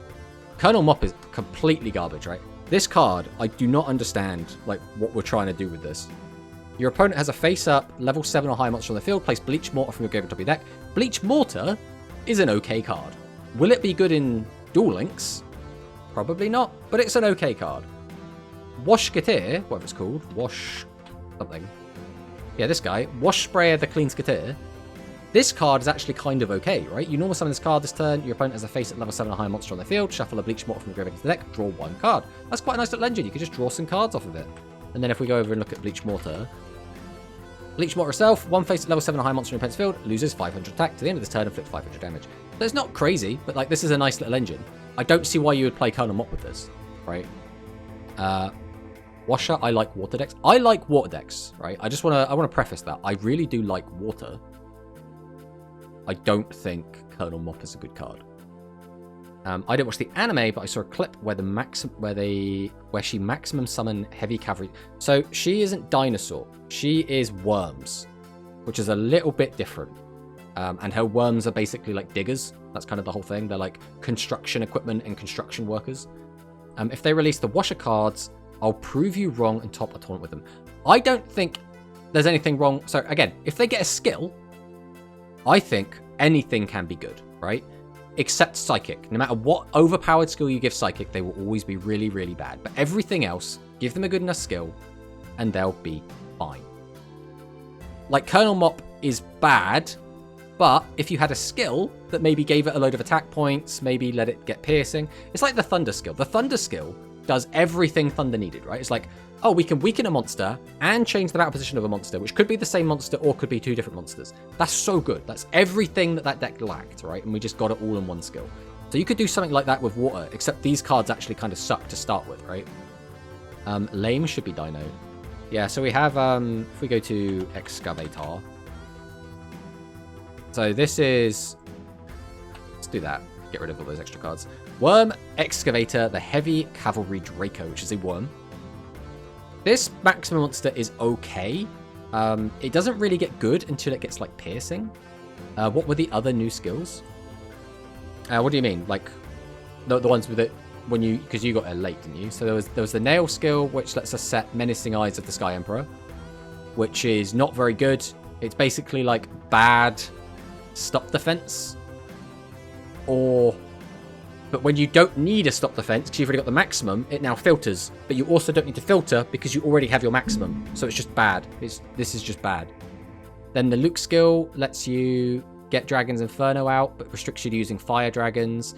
And it can be used with, oh god, what's his name? What was the boy's name? It's like Fire something Dragon. We had it over. It's Volcano, right? It's designed to be used with this guy, Volcano Attack Dragon. So we're expecting to get Volcano Attack Dragon in the box. 2300 attack vanilla, but again, when you use the skill, you gain 600, so it goes up to 29. You can then search Dragon's Inferno from your deck or your graveyard, put it in your hand, which is not bad, and it gives the boost to level 6 or higher, which means you can also use it with Fire Guardian.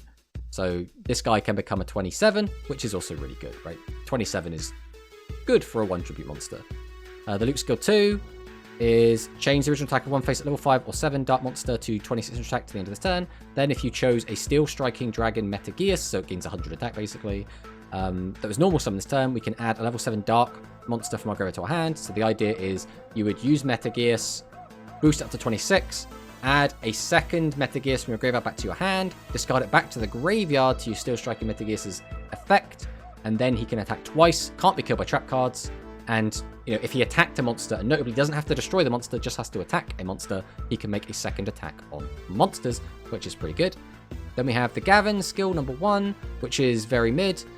Return 1 card from your hand to your deck, reveal a level 6 fairy monster with 0 attack from your hand, summon out a Semi-Ruler.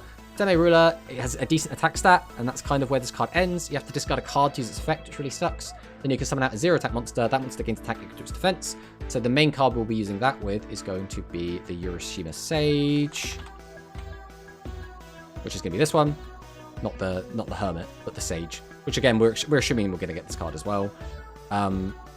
Which lets you change the battle positions and weaken monsters. It'll be an 1800 attacker. We'll summon out in defense mode. Then at the start of the battle phase and the end phase, change the battle position. So we'll bring it out in defense. It will then change to attack.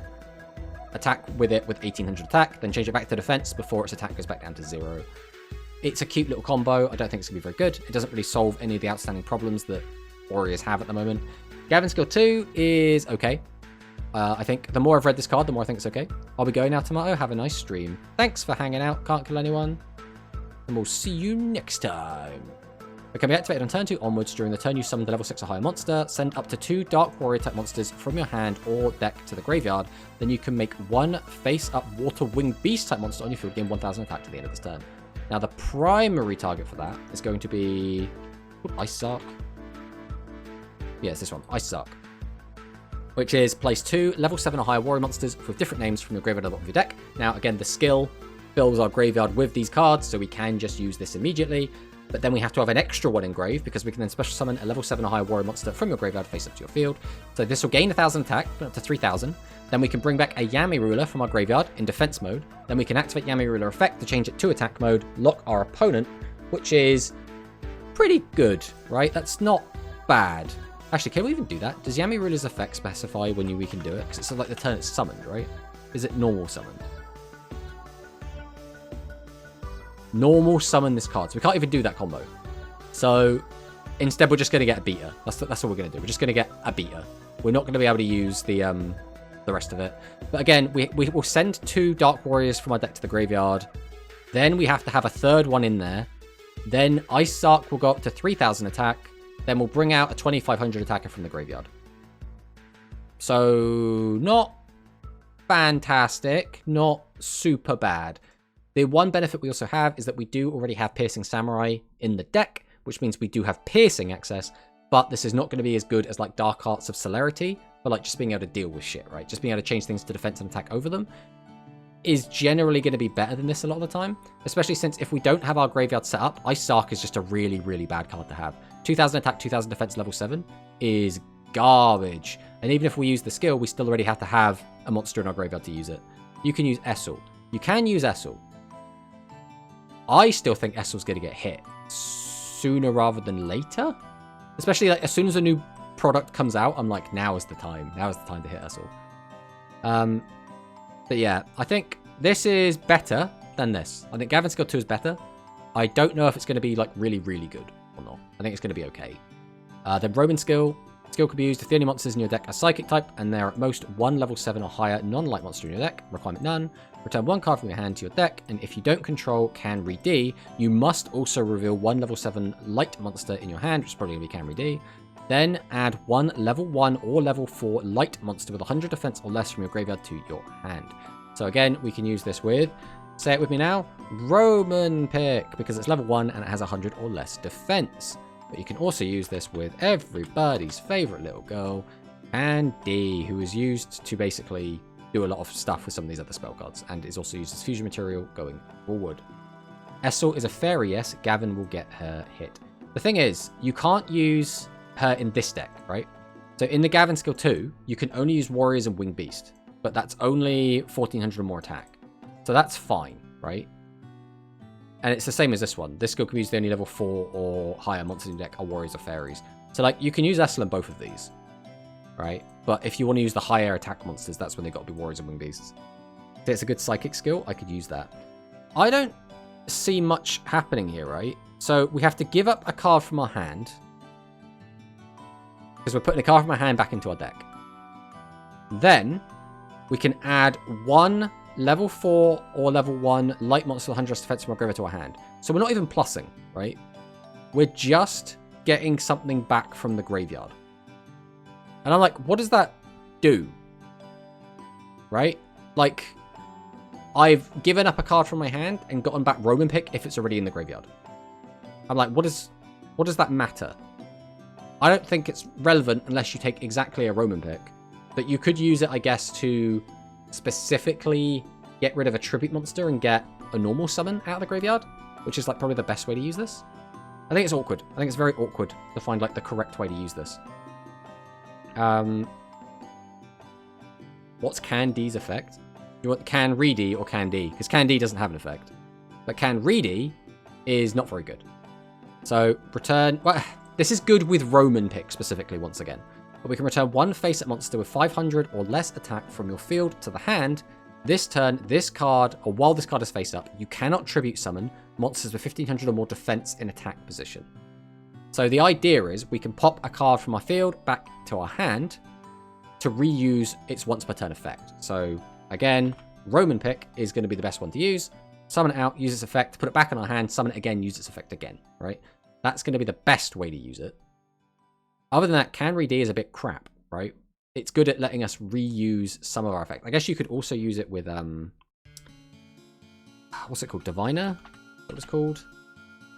You could also use it with Future Diviner, which would let you draw discard again. That's kind of the best you get with it. Overall, I think this skill is worse than the last psychic skill they got that lets you just keep plussing. Unless, like, every time you summon out a boss monster, you get to grab a weak monster from the graveyard and then use it as more tribute fodder. I think it's just worse than that, personally. Not biggest fan of this.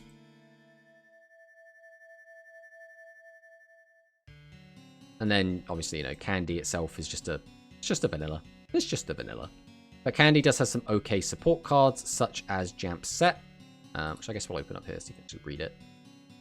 Which is place 1, level 2 or lower psychic type normal monster from your graveyard on top of the deck, which is not too bad because when we do have fusions, we'll be running a lot of the fusion materials, which are going to be level 2 or lower psychic type normal monsters.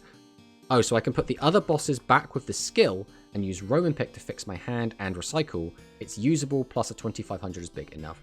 The problem is, how do you guarantee you're going to have that Roman Pick? Right? How do you guarantee that one Roman Pick isn't going to be on the bottom of your deck? Like, it's all well and good if everything gets all set up, but how often is that going to happen? You know, we can't, like, tutor it out. It just has to already be there. So it's very awkward.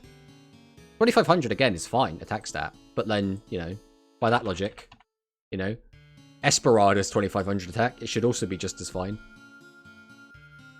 Unfortunately, we're still not seeing much actually happen with it yet, which is a bit of a shame. I don't know. I personally don't think much of this skill. I don't think it's going to do much. When we get fusions, suddenly getting back fusion material from the graveyard, that now seems a lot better, right? But without that, I don't know. Doesn't seem like super useful to me. I think the Blue Eye skill is probably the most exciting. The only problem this is going to have is contains 7 or more level 5 or higher monsters, and the only monsters in the deck with 1700 or more attack or defense are level 8 light monsters with 1600 or more defense. So this, like, stops us from using Dragius, right? This is worded in a very specific way to stop us from using Dragius. So I'm going to wonder if this deck is going to have any good way to get to your opponent's life points. Which I'm not sure it is. I mean, the Pyro deck is also going to have the same problem, where they don't have piercing. So they're going to struggle to get to the opponent's life points. They don't have multi-attack, they don't have any of that. Gavin decks at least can just run Piercing Samurai, I guess.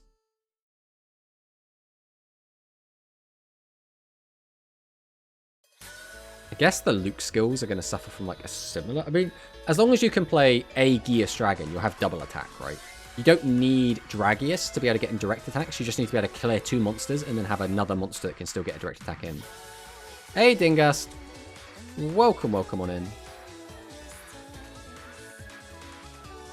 But yeah, that is all of the leaks. We have covered all of the leaks thoroughly. The abbreviated version, Nail skill bad. Luke skill 1, maybe. Luke skill 2, probably okay.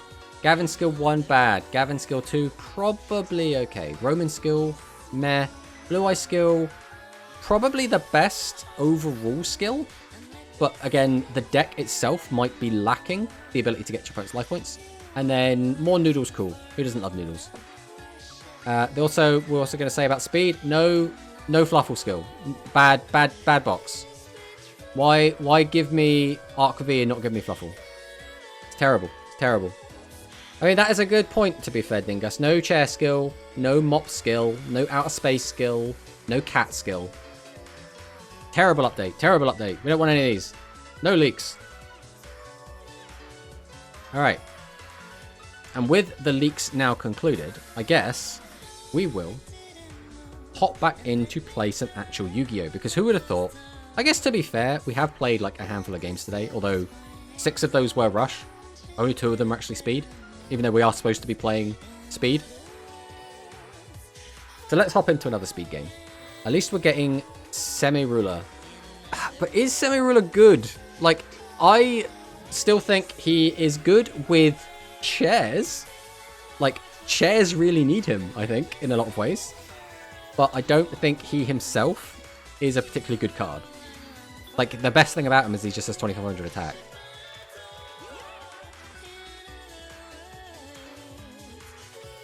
Right, I guess we'll go ahead and use Edge of Persist. Let's just hope he doesn't have everyone's favourite crow.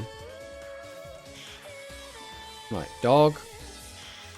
Dog effect has to search bear. We don't get a choice in that. Activate bear. Bear gets us to Toy Vendor. Yeah, the card on Warrior feels clunky. Yes, exactly. But chairs will definitely use it. Yeah, 100%. Oh, that's arguably the worst mill that we have. Right, we're just going to have to see what we can do then. This is going to be awkward. Right, we send Heart. Activate Heart. Bring out Symbol. You. Hello, Elmaz. Look at that streak. Welcome on in. Right, we'll go ahead and make everyone's favourite gal, the Galatea. We'll throw Nightmare back into the deck. Then we'll set the return, because unfortunately we've already milled our other card. We'll go ahead and use Sabers. Could this have got that? Oh, I could have used that. Oh, that was dumb. That was... Actually, I don't think it would have made a huge difference, because no matter what, we still would not have our Babel. It's still in the graveyard. Getting more cards to our hand, we probably just pass with them in our hand anyway.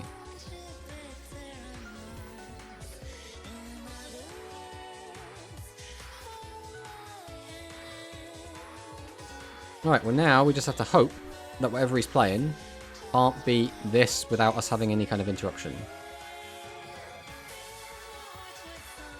Fingers crossed. We'll pass on that. Yeah, I'm hoping that chairs do come out in this next box. My hope is that the next box is going to have basically support for all of the main characters. And then we're going to put all of like Nail's like gang, his like employees, his friends, whatever we're calling them. All of them, the Garden of Curiosity folk, are going to have like low rarity versions of their stuff in the box with them. So I'm kind of coping on like Mop, Colonel Mop, Odd Eyes Twin-Tail Cat, and the chairs, and I guess the space stuff like New Dryad, all being like SRs in the box. That's what I'm kind of hoping is going to happen.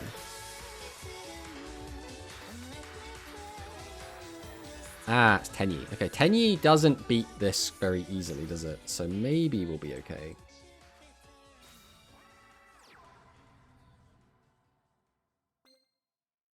Okay, we have Mapura.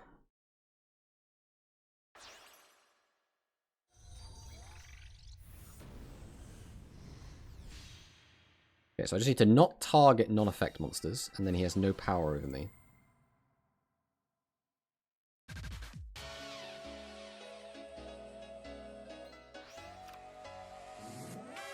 This is a special summon, right? Would it be... Destroy a battle card effect, you can banish card from your graveyard, target one destroy monster, special summon it. And then you destroy one monster your opponent controls. Okay, that's very important to play around. One of the Yami rulers works with the chairs, right? Yeah, so it's Seme Ruler is the one that specials a 0 attack monster from your hand and then increases that monster's attack by its defense until the end of the turn. So the logic you do is you can go Seme Ruler, use its effect, discard a card, bring out Throne of Darkness. Throne of Darkness gains 2500 attack. Then use Throne of Darkness's effect, summon out the Hut, Dark Ruler of the Chair, who then gains 3000 attack because you then target a level 8 monster. And then you've got a 25, 25, 3000 attack monster all on one turn. The downside is that's a 6-card combo, so we now need to already have one monster on the field in order to make that happen, or have like a Karibot type effect or something. And at the end of the turn, 2 of those monsters go back down to 0 attack. So that's not ideal. Which is why, again, we're hoping we get some sort of chair skill at the end of the turn will change all of your zero attack monsters to defense mode. Hey, it's Baxia.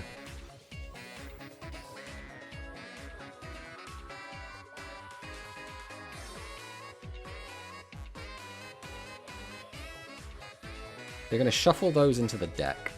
Oh, I have to do this.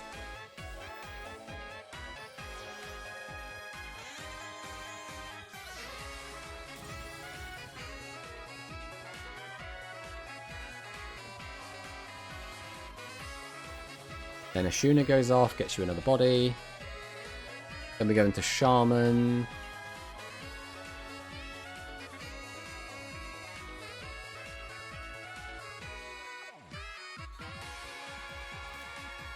Ooh, and it's the shooter as well. Okay. We might not be dead though.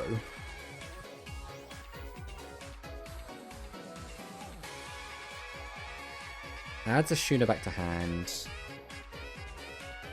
Link these into Shaman. Then summon a Shuna from hand. Because I don't think we actually summoned a Shuna yet. We could then go into Berserker.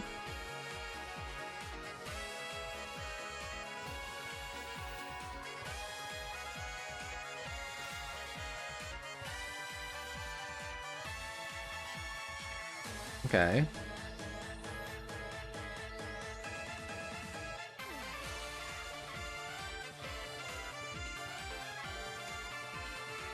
Baxia comes back.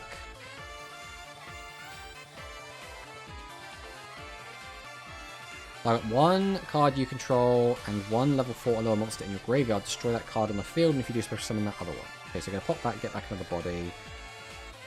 Then what?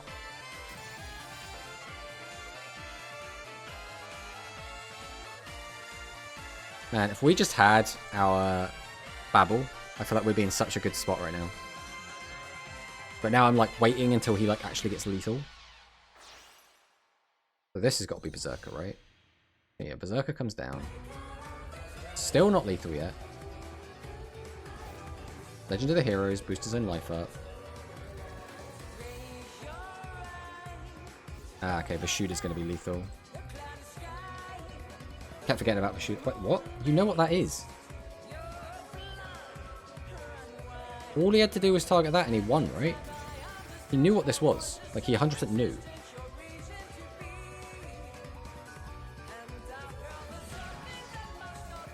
That back row card's a little bit scary, though. Right, let's go Orchestrate Return. Or Pitch World Wand, or 2. And that's kind of funny. This will summon out Dog. Use the affected Dog. We already have that in Graveyard. Don't need that. I could take that, but I think that's a bit greedy. I think we're just going to take Sheep.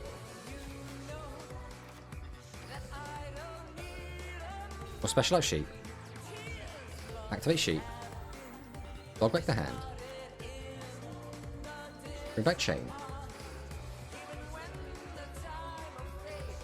Then I think we're going to go straight into Phoenix. Oh, I keep doing that. I need to remember that if it has an up arrow, I need to co-link so I can get the draw. Let's get rid of this. We'll then use Chain. With Rush skills progressing as quickly as they are with the newer cards from the anime, wouldn't be surprised if we had Fusion summoning near the end of the year. Yeah, I think that would make sense as well. So I can just send that. Does anything else matter? Kinda does. So is it non-effect only you get to use?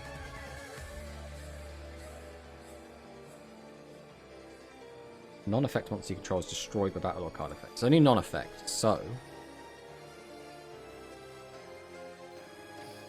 I should be able to just use Symbol Skeleton. Bring back Orcust. Use its effect. Send this. Then we can activate Frightful Fusion. We'll go 1, go 2. Yeah, we'll go 3, why not? Summon this out. Use the effect. Pop that. And that. No, I didn't pop that on. Use the effect of Toy Bender. Grab out wings.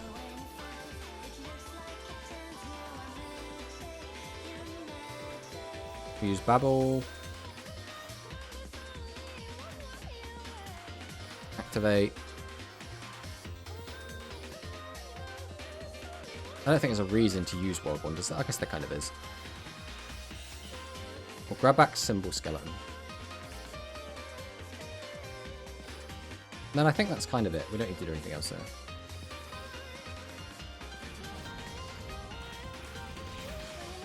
And then 19 for the win.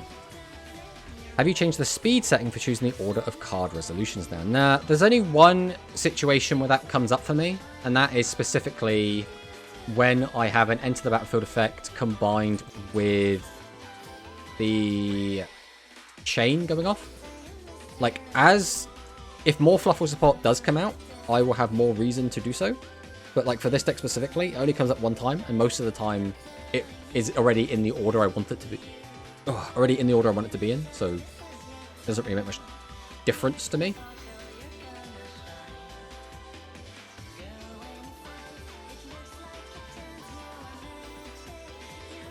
Alright, let's see what our next opponent has for us. Yami Yugi. So this could be Destiny Draw, this could be Dark Magician, this could be Blue Eyes. There's so much this could be. Battle Chronicle. So it still could be Dark Magician or Blue Eyes.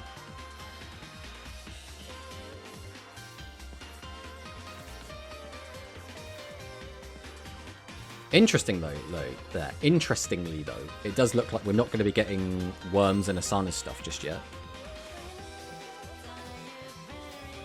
Alright, we'll go Edge and Persist. We'll dump, we'll dump.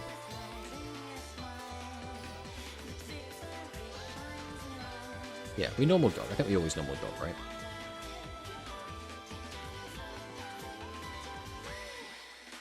Use the effect of dog. I think we always take wings here, to be honest. I don't think getting that in the graveyard actually accomplishes anything. So now we'll go bear. We'll set the vendor. Flip it up.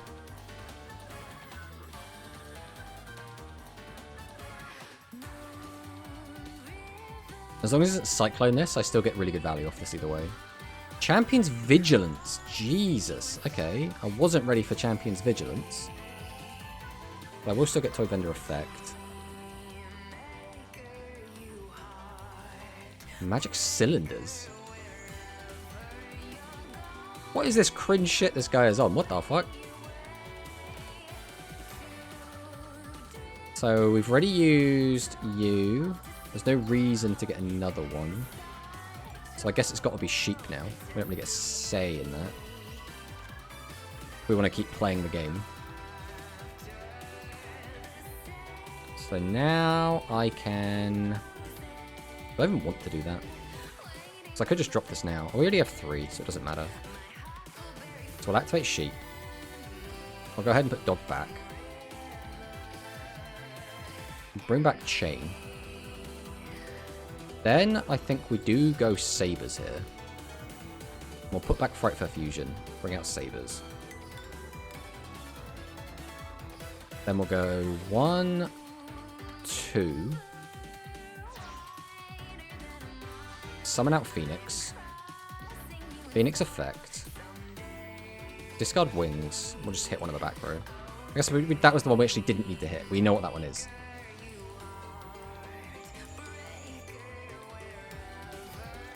So now we grab this out. Then we'll go 3 into Decode. Then we'll activate Frightful Fusion. And now we just really hope we didn't get punished by popping the wrong one there. 1, 2. Bring out Fright for Tiger. Tiger effect. Pop the back row. Pop the blue eyes. Of course there's no punish. And we just kill. We just kill. Always just kill.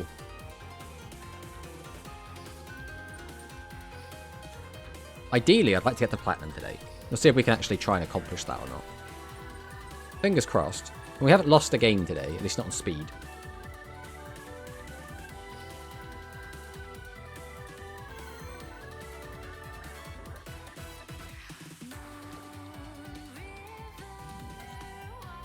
Hopefully, with all of the new skill leaks and the new box leaks, we'll be getting those boxes sooner rather than later. Like, I'm hoping that's the case.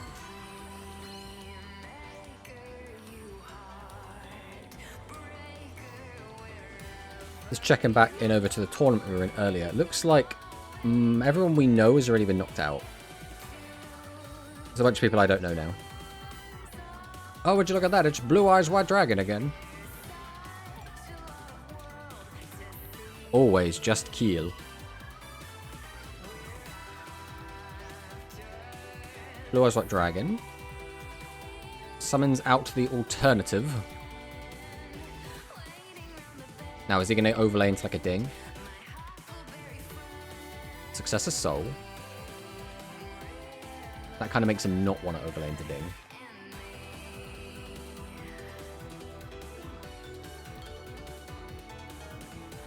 Do you think a mini and not super, that's a lot of skills? The thing is, I think it could just be a main box, but it's going to be an awkward one either way. Attack one face once on the field, the sense effects are negated, unaffected by the cards. Okay, so we've got to try and force that out now. I do want a main... I don't want a main box. Why don't you want a main box? I think the issue is there's so many bad cards in Rush that need to come out, and we can't just try and release bad cards in thingy form. Right, we'll summon out the dog here in mini box form because there's not enough like chaff room.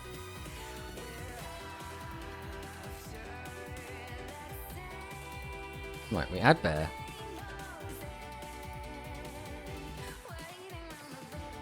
I'll go ahead and special sheep. I'll go ahead and activate sheep. Put dog back to hand. Bring back chain.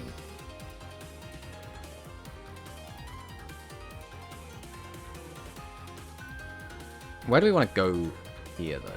Do we force out some of that back row now? The problem is we might not have enough bodies to complete our combo. Right, let's go bear. We'll go bear now.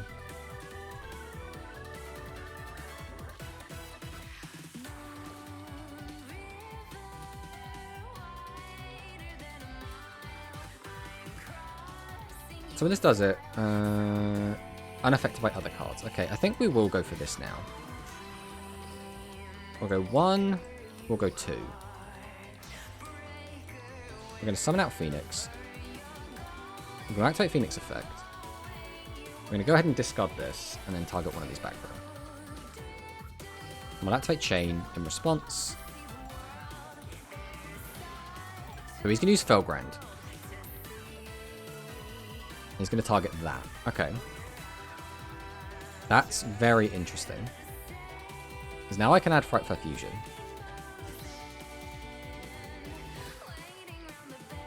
And now I can kind of just go Frightful Fusion if I want. Although I still kind of want to get more cards in the grave first. So we'll activate Toy Vendor here.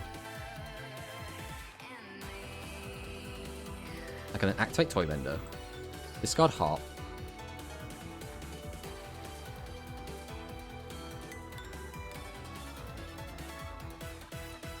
I don't want main because it's too much choice. I can understand that. I just kind of always just put more quantity.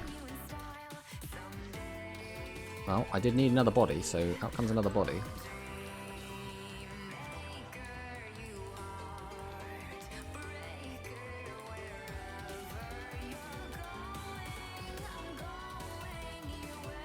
Do I use that? I don't think there's a reason to.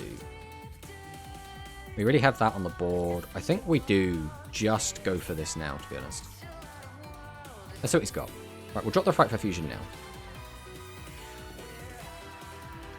This is going to force some sort of response.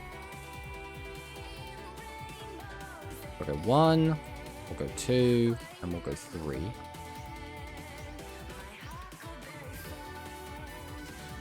Summon out Tiger.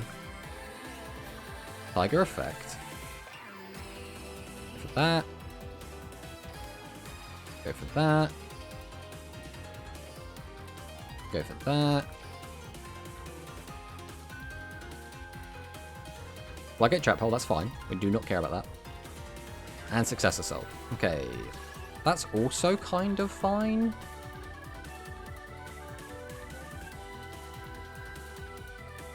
I don't know if I can kill this turn now. Wait, haven't you already made me unaffected by your cards? Thank you for not reading. I appreciate that.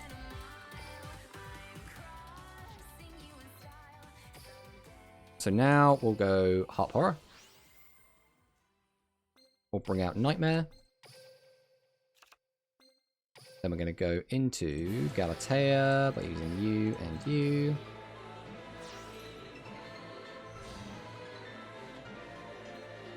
Then we're going to go Nightmare. Doesn't matter what we target. Send Skeleton. Then we're going to go World Wand. Bring back Nightmare.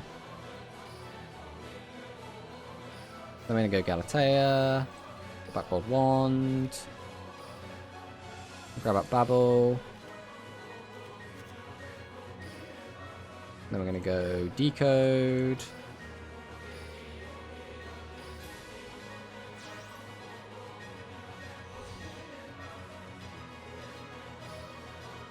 Then we're going to go Symbol Skeleton. Bring back Galatea. Then we're going to bring out Ding.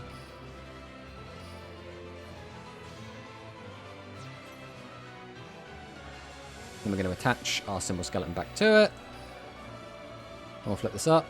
And we can't play around the Kite Roid, so he's got it, he's got it. But we're a-okay.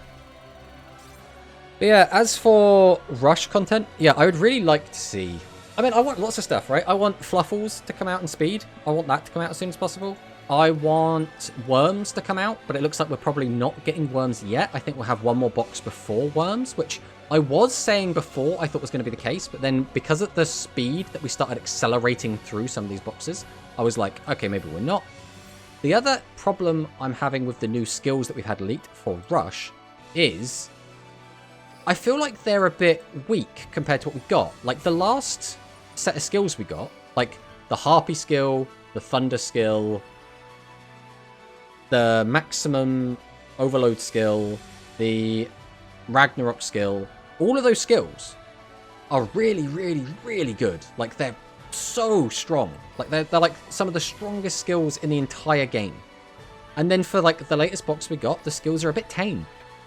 They're a bit mid. They're a bit whatever. Like we got skills that did everything, right? They made bad decks good.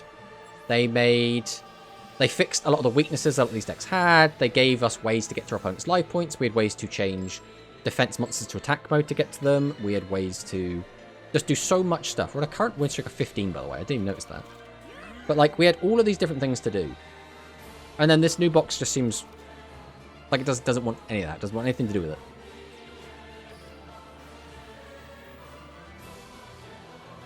What do we want here? I guess we want you more than anything. Right, we'll go Bear. We'll grab out the second vendor. We'll flip it over. Activate and discard Wings. That could be good, or it could end up being very bad. We'll have to see. That now means getting Sabers into graveyard might be a bit of a pain. Now we go Wings, Bear. We use the effect of Toy Vendor. There's no reason to grab Saber right now, so I think we might as well grab Sheep.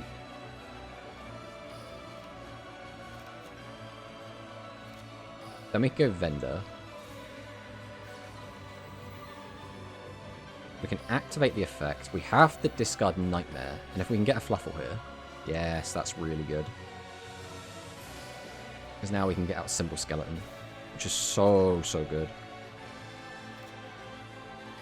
And I guess we'll just get Sheep out. We'll put Dog back in our hand just to give us an extra card. We'll get out Chain. Then we will go straight into Galatea.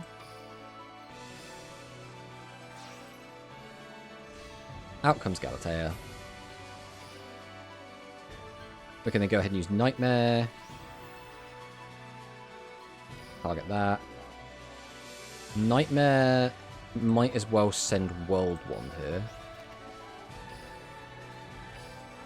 Then we can activate World Wand. Bring back Nightmare. Now we can use Galatea. Put back World Wand. Grab out the Babel. Then we go straight into Decode.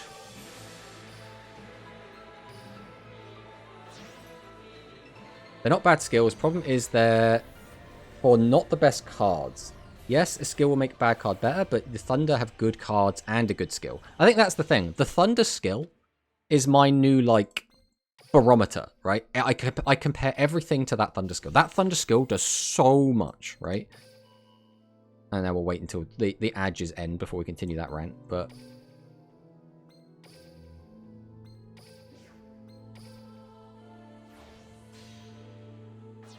So you'll come back. We'll then attach this.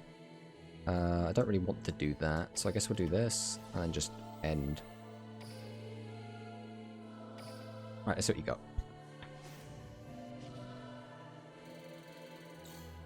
What the heck is Smile Bright? What is this skill? No, we'll continue our rant in a second. At the beginning of your turn, your opponent takes 50 damage. This skill will not activate if your opponent has 1,000 life points or less. What the fudge is that skill?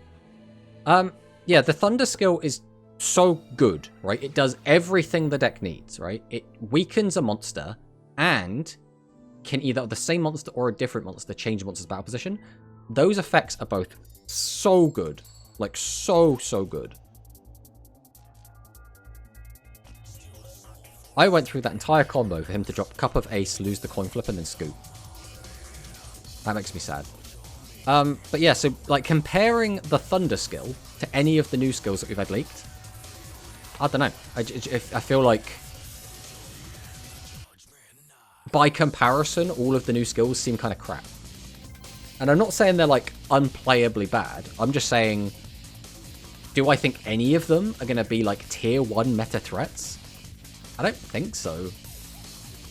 None of them, like, stand out as being, like, crazy. Like, the Blue Eyes one might be good because the Blue Eyes cards are good.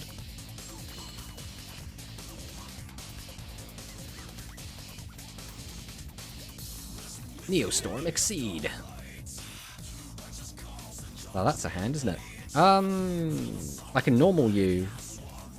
I could send you and then use you to get the other one and then get the second harp. That might actually be the play. As long as I don't draw into the second harp here, sending this is always correct. Okay. So I've got Edge and Persist. Send this. Send this. Then we have to summon Harp.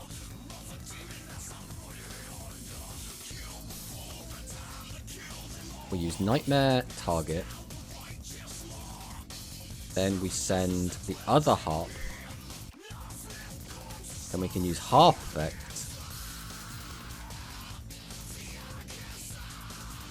Summon out Skeleton. Then we go Galatea.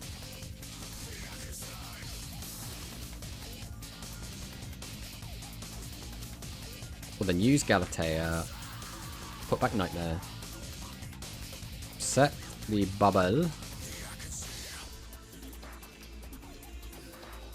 Then we go Agent Sabers. Pop this back on top.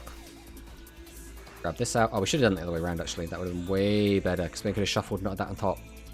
But what's done is done. So we'll bring out Decode. Then we go Symbol. Symbol, bring back Galatea.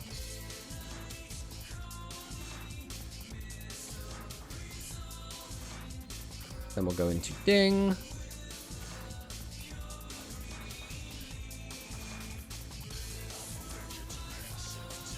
We'll then attach. Flip this over. And then we'll set this as well. Then we'll pass. Okay. This isn't a bad board, but the Cyburst deck I'm not too familiar with. So I never really know where that choke point is.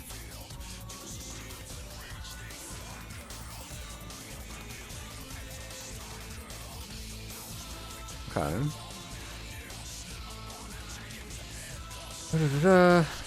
I'm not sure why we're on Cyburst Wizard here. Balancer Lord. Let's only pay 1,000 life points and just get normal summon in addition to normal summon set. Okay, well again, I can't interact with any of this yet.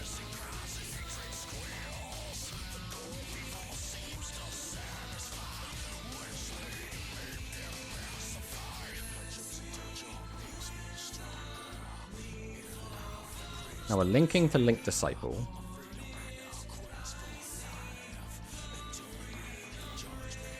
Neostorm Exceed. We're sending the Firewall to the grave. Turn a card to deck, and then we get out the Guardian.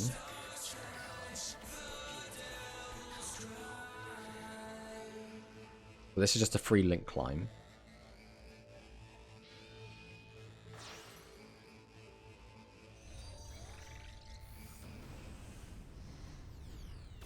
Okay, so if a Link battles a Link, you can negate an attack.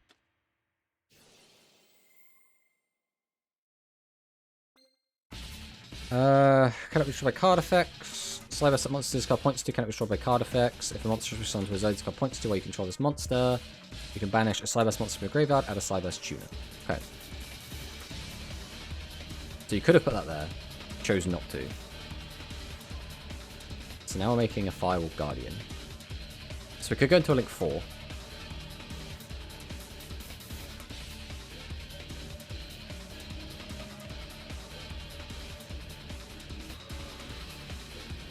Oh boy.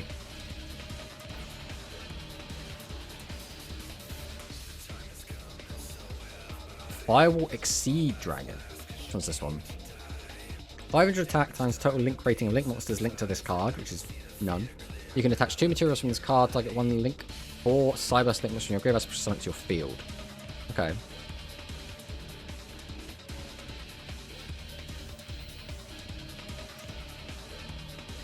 So Firewall comes back. Hey, Max. Once per turn, face the field, quick effect, you can target monsters on the field and or graveyard with the number of monsters co-linked to this card, which is 1. Return them to the hand. Ooh. That's kind of bad for us. We might just die through this. I don't think we can actually live here. We'll see. We'll see what happens. I think we actually will live. It's just going to be very rough.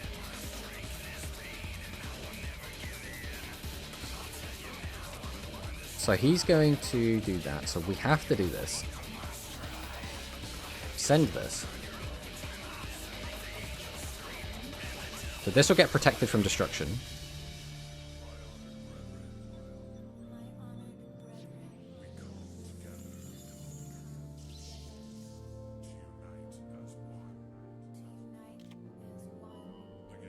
It's a Cyber Synchron to hand.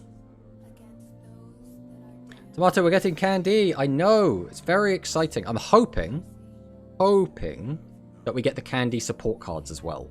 Because that's the other thing that we really need.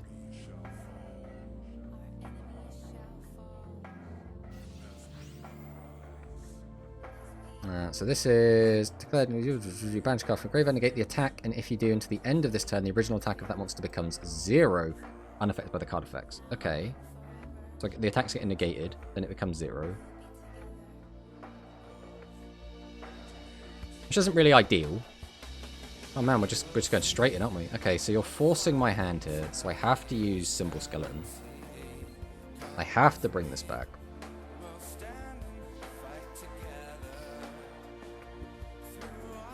And we have to send a card you control to the grave.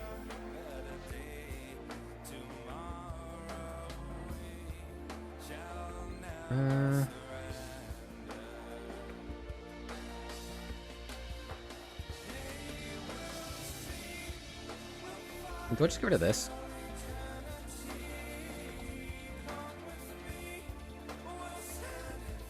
Right, let's target this.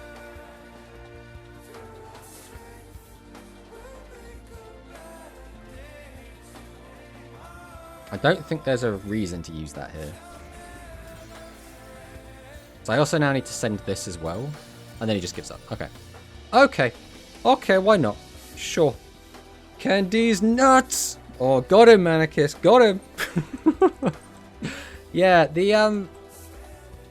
I really, really want the Candy stuff to be good, but we need to get the right spell card support for it, I think. I think that's my takeaway from it, is that we need that. So we just jump over here quick. We need this. This is what we want. We want Jump Set.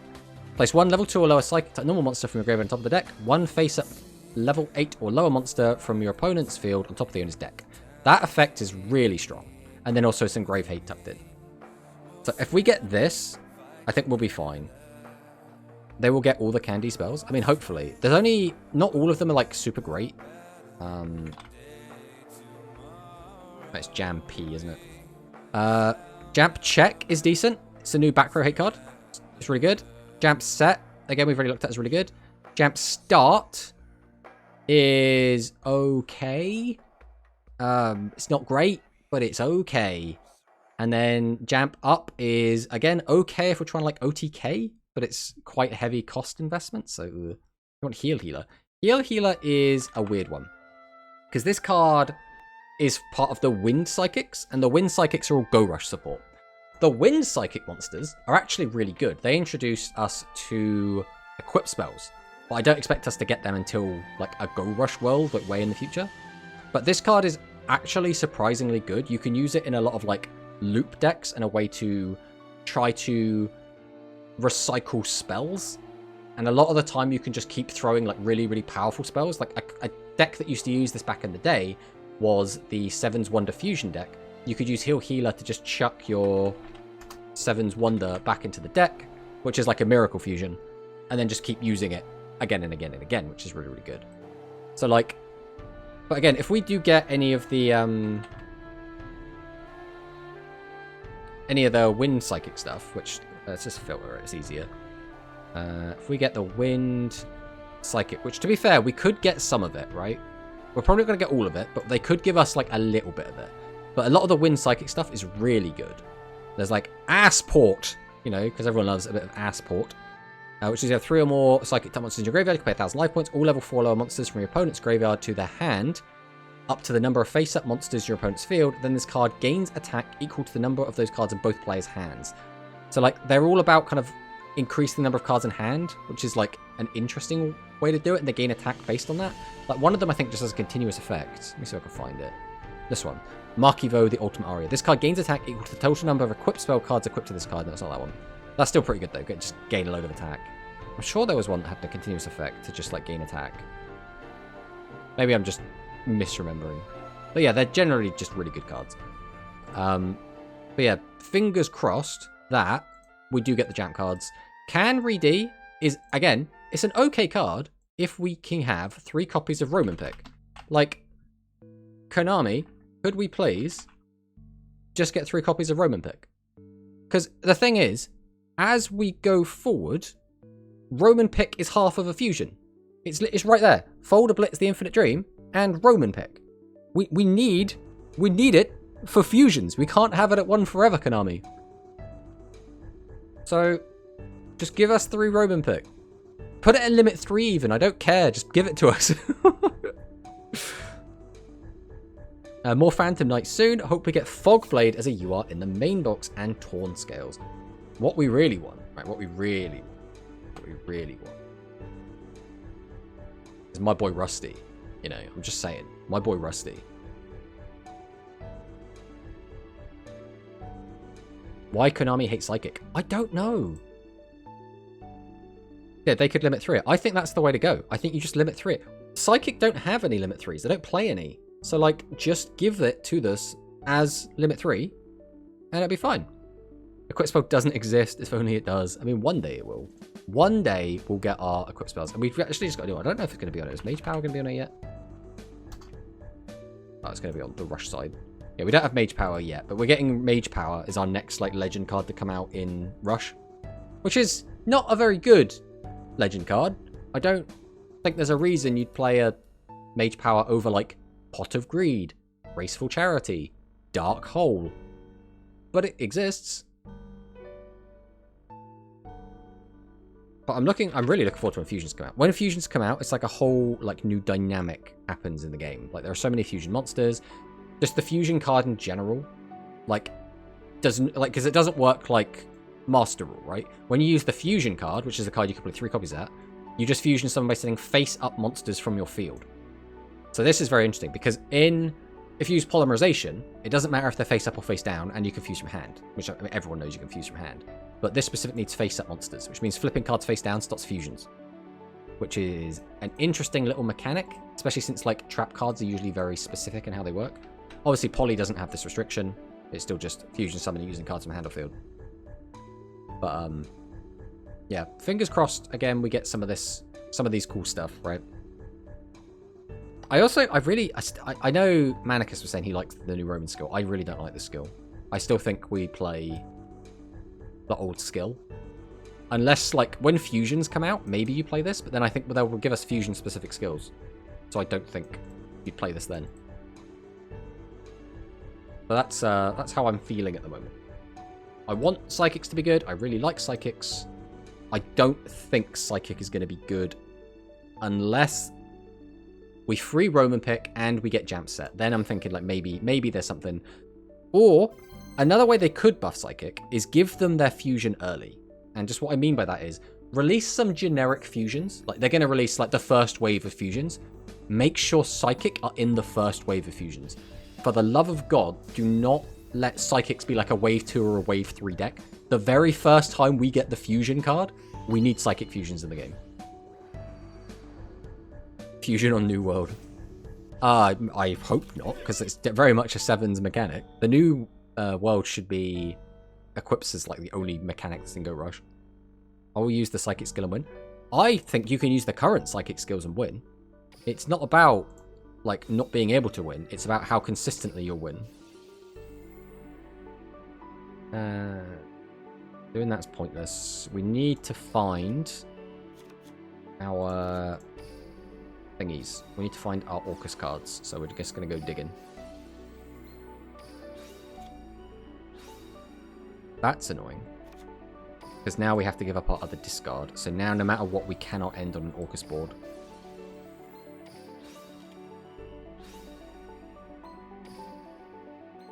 Things are looking kind of dire. Not gonna lie. Let's see what we draw here. Send this.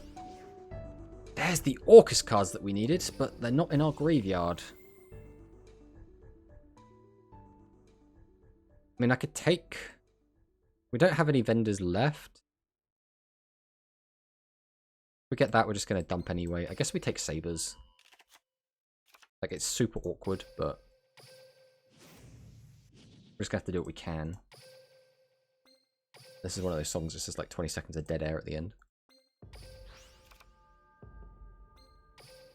And we basically have to use Sabers here. Just to have another monster on the board. We can't get a discard no matter what we do, because all of our discards need our opponent to have something. And then we just end the turn. Because this is what happens when we brick. We have a really crappy end board. And because we're against TG, we're probably going to get completely spanked here. If this was a meme deck, maybe we could have survived, but I do not see us surviving through TG with, like, the worst end board of all time. You could do character level increase and give us second pick. Yeah, I think we really need 3, though. Like, the power of Psychic is recycling through the picks. The issue that Konami is trying to prevent by not giving us more is other decks will also use multiple Roman pick, and they'll start splashing like a Psychic engine. And Konami's like, no, you're not allowed to splash engines. And we're like, oh, you know, but we could, though. Just release it, Konami. Release the Roman pick.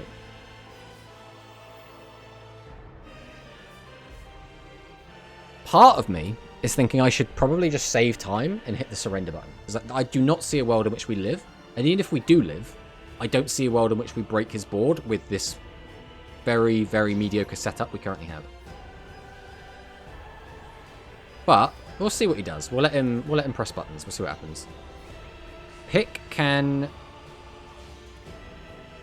Candy both fulfill most of the conditions for recycling for Psychics, maybe too consistent. But they have been dog shit forever, so would it matter if they were too consistent for a little bit?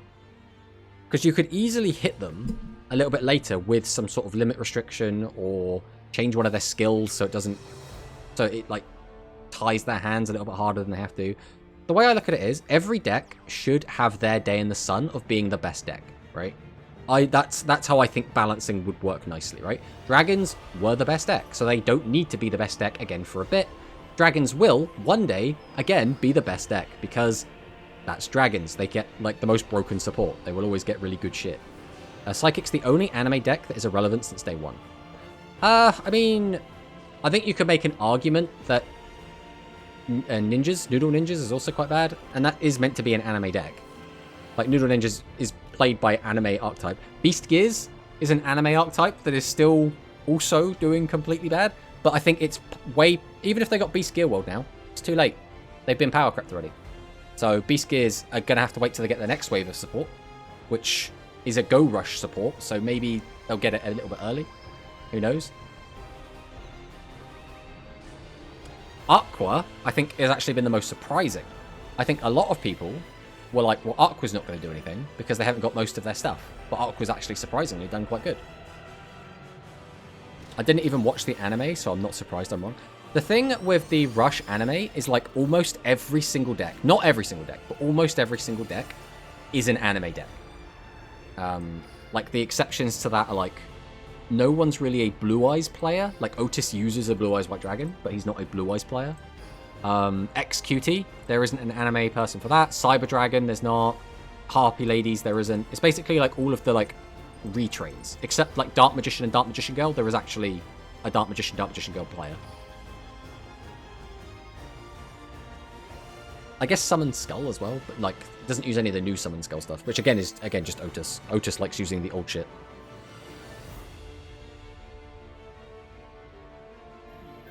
But that's why a lot of people were disappointed when XQT is a hangry Roman deck. XQT, again, was tier 0 when it first came out. I think that deck is going to come out with a lot of restrictions on it, and it will never be at the same power level it was in physical game. Okay, that's a hand. She was tired of losing in Duel Links, so she made the most busted archetype. It's a weird one as well, because XQT can still just brick. Like, it is both extremely consistent and also prone to bricking, which is very, very weird to say, but those that, you know, just rush things. Because the deck is basically a bunch of level 6 monsters, but a bunch of those level 6 monsters can special summon themselves. But if you don't get the ones that can special summon themselves and only get the ones that can't be special summoned, you then just brick and you can't do anything. It's very weird. It's very, very weird. God forbid we got an XQT skill. I think chances are we don't get an XQT skill and they'll just slap, you know, you'll just use a generic skill with it. Well, okay, we'll take that, I guess. Why not?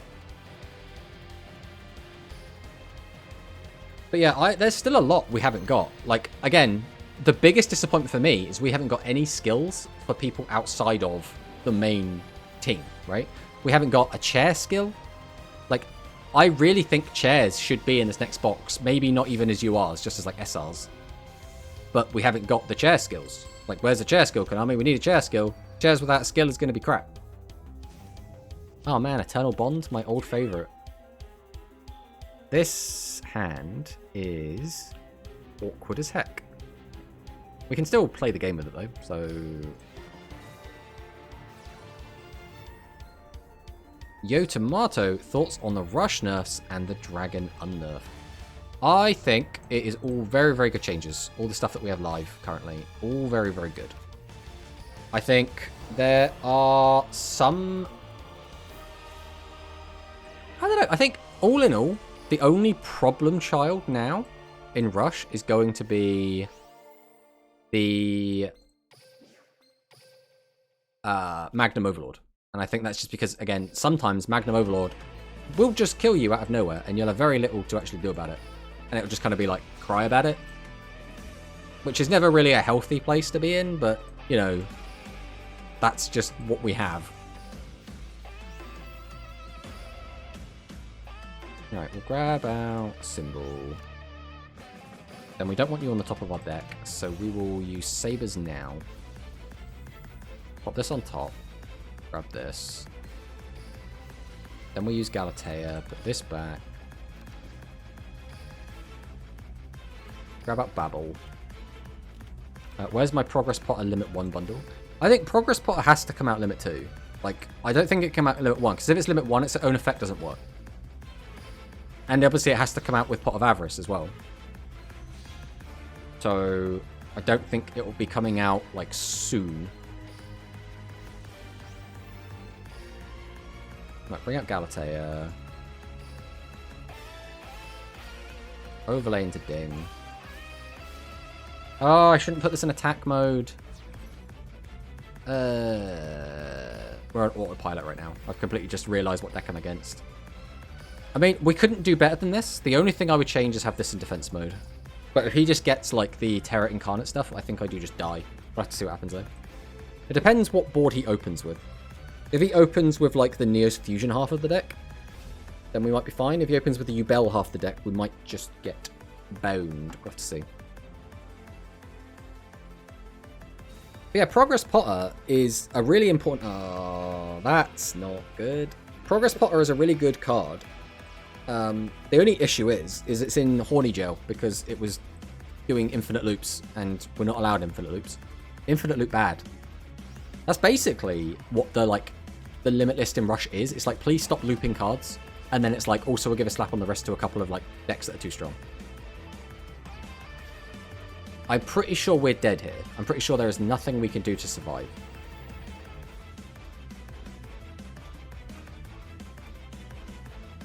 If this was in defense, would that have changed?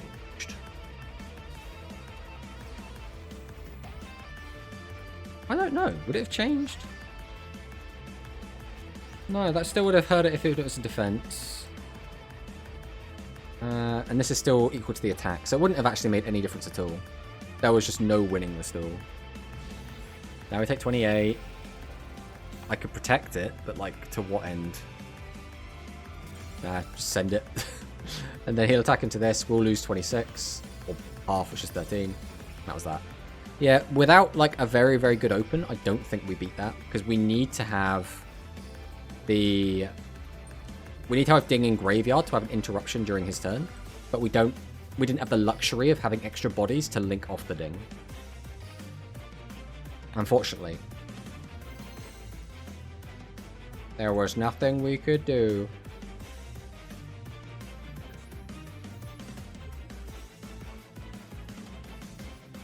Alright, let's see what our next opponent's got. Kite Tenjo. So, could be Photon Galaxy. Or winning or gaining rank. Let's see if we can put a stop to that. So we can stop all of his hope and dreams and crush them. You had to make a second Galatea. The problem is I don't run a second Galatea. Like, we just don't have it in here. I'd have to take something else out. Which arguably could be Wolf, but then that messes up some of the other stuff. Or it could be like Brute, but Brute's like a really good discard.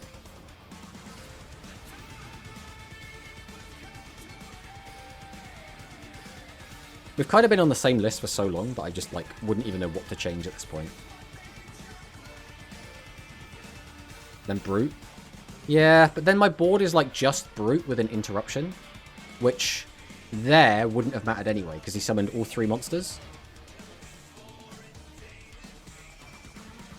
Maybe it would have mattered. No, because it would have been 20... 8 plus 12, so we'd have died anyway, right? This stinks. Why am I going first with this? I think I have to take bear. We have to hit an Orcus monster.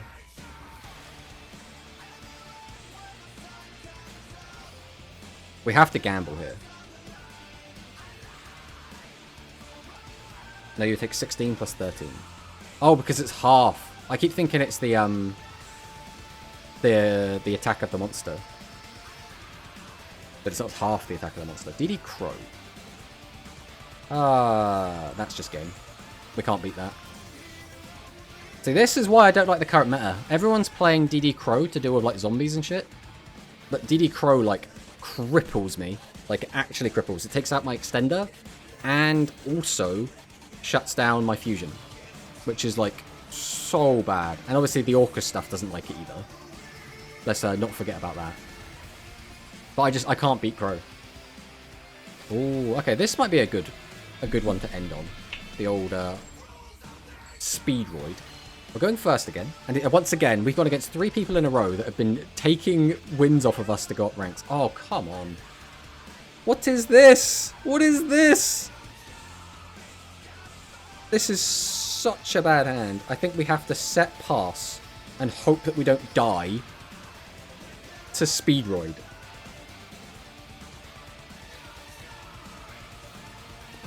I need to cling to Legend 2. Yeah? I'll climb to Legend 2. Right. Hope you bricks. I mean, yeah, we're basically boned. Like, this is one of the... It's not the worst hand we could open, but it's one of them. Basically, like, Sabers and Chain are like Garnets, but we want to see one of them and not the other, right? And then, obviously, Fusion's a Garnet that gets searched by Chain, so it's also useless.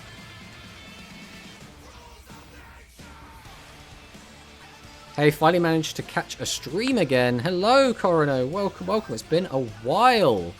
They can brick easy. I don't think I've ever seen a Speedroid play a brick, to be honest. Maybe I'm just unlucky. I always go against the ones that aren't bricking. I'm going to play Test loads later and bring Psychics to Harrier's tournament. What, are you going to play current Psychics then? Like pre-box coming out? I think there's 2 ways you play Psychics. You either play it balls to the walls, like super aggro, take all the risks, like go super high roll, or you play it like slow, consistent grind game. And I think if you play balls to the wall, they'll win 1 in every like 3 games, and it feels really nice. I mean, we've survived a turn apparently. But if you play like the grind game, I feel like it's just worse than every other deck at doing exactly that. Like, they don't have a strong grind game. Right, we can beat Clearwing triple back row, right? Easy. Right, we activate Bear, and then he just doesn't negate it. No, you're supposed to not negate it.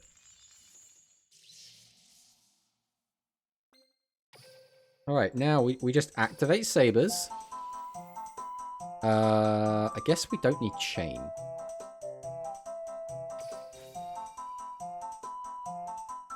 Don't crow me, don't do it. Okay. Okay, we've gotten this far. This is already further than we thought we were going to get. Now we summon Harp Horror. Nothing. Why am I being blessed with this? I will link into Galatea. Now you will stop me. Okay, what does this exactly do? Once per turn, you use this activates once effect. You can get the activation if you do for the monster. If you do... This card battles level 5. So as long as I'm not battling it, that doesn't matter. So, is there any chance at all that I am able to get another card engraved? There is almost 0. So I'm almost tempted to just fire this off right now.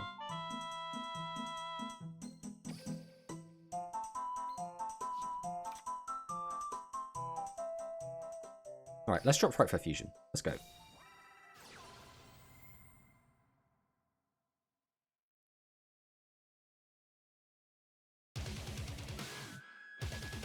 We're going to make Tiger. I had one more monster, this would be so much better, but...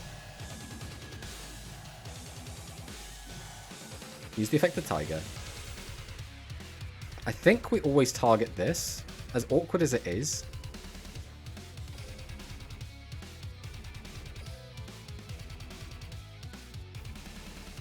Okay, Book of Moon is fine.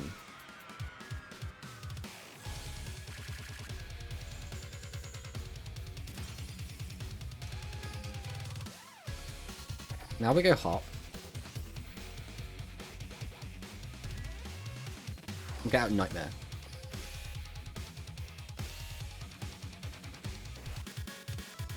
We'll catch up with chat in a sec.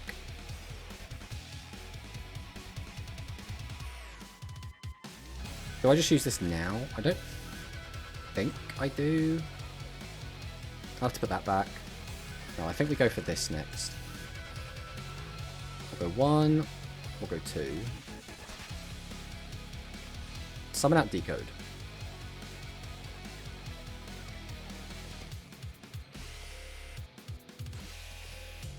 We'll go Nightmare, target Decode.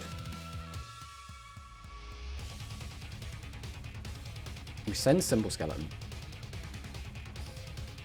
We activate Symbol Skeleton. We bring back Galatea.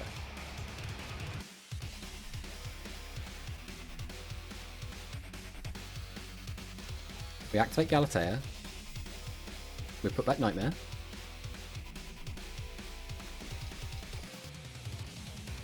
We're going to set Babel.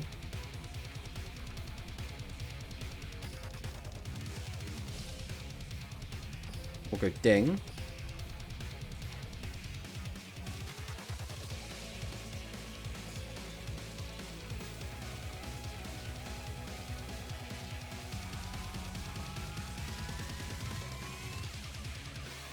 Gonna go for Lance.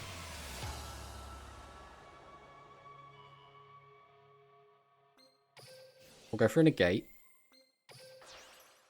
Because then if this resolves... Okay, he does go for the book. Okay. That was greedy to do it that way, but... If his back row was something like a Mirror Force, right? Like a Storming or something, then I got completely boned for not doing that. So I still stand by that play. And then we'll just pass. Alright, saw the leaks. So cool stuff. Overrush rare. New Raid Raptor skill for my speed deck. And Rush skills testing a bunch of cards. Also, Overrush coming is nice. Right. Basically, yeah. Looking forward to it all. Phantom Knights and Raid Raptors are going to be the highlight for me. Unfortunately, no Fluffal stuff. That's a bit of a disappointment. Hello, Mr. Tomato. Hello, Sakadetsu. Hope your grinding is going well. It's been going quite well. We've lost the last couple of games, but we were on like a 17 streak earlier. So I can't like complain too much about it, realistically. Yeah, love both decks. TCG have used the gems I had over from last Rush release to build me the decks. Dual links. I hope we get Arc Rebellion.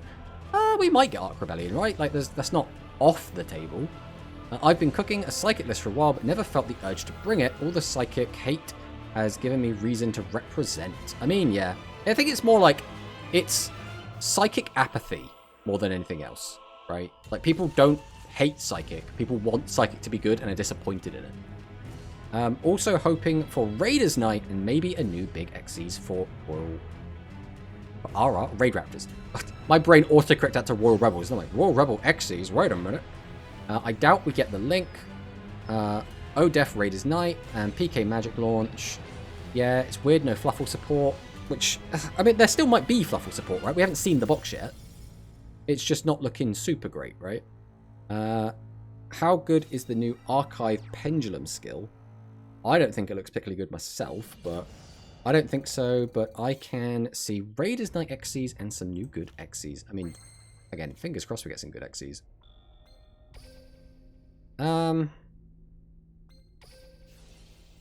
We'll use Babel, discard this.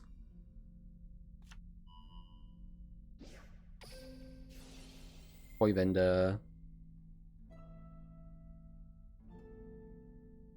Grab Dog. I mean, we're basically screwed here. I don't think I can beat this. So, we would have won if we didn't negate. But again, if he did have something a bit, you know, with more teeth, we would have lost anyway. So, like, it's awkward. Sheep doesn't do anything. So I think the play is we actually take bear. Do we still have a vendor? We do still have a vendor. So I think the play is vendor, discard, hit something we can use from the graveyard. Like, we still have some Orcus cards left in.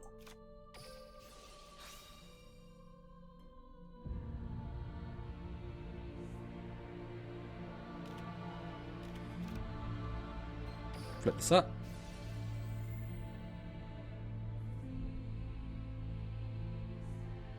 We're not getting Ultimate Falcon yet.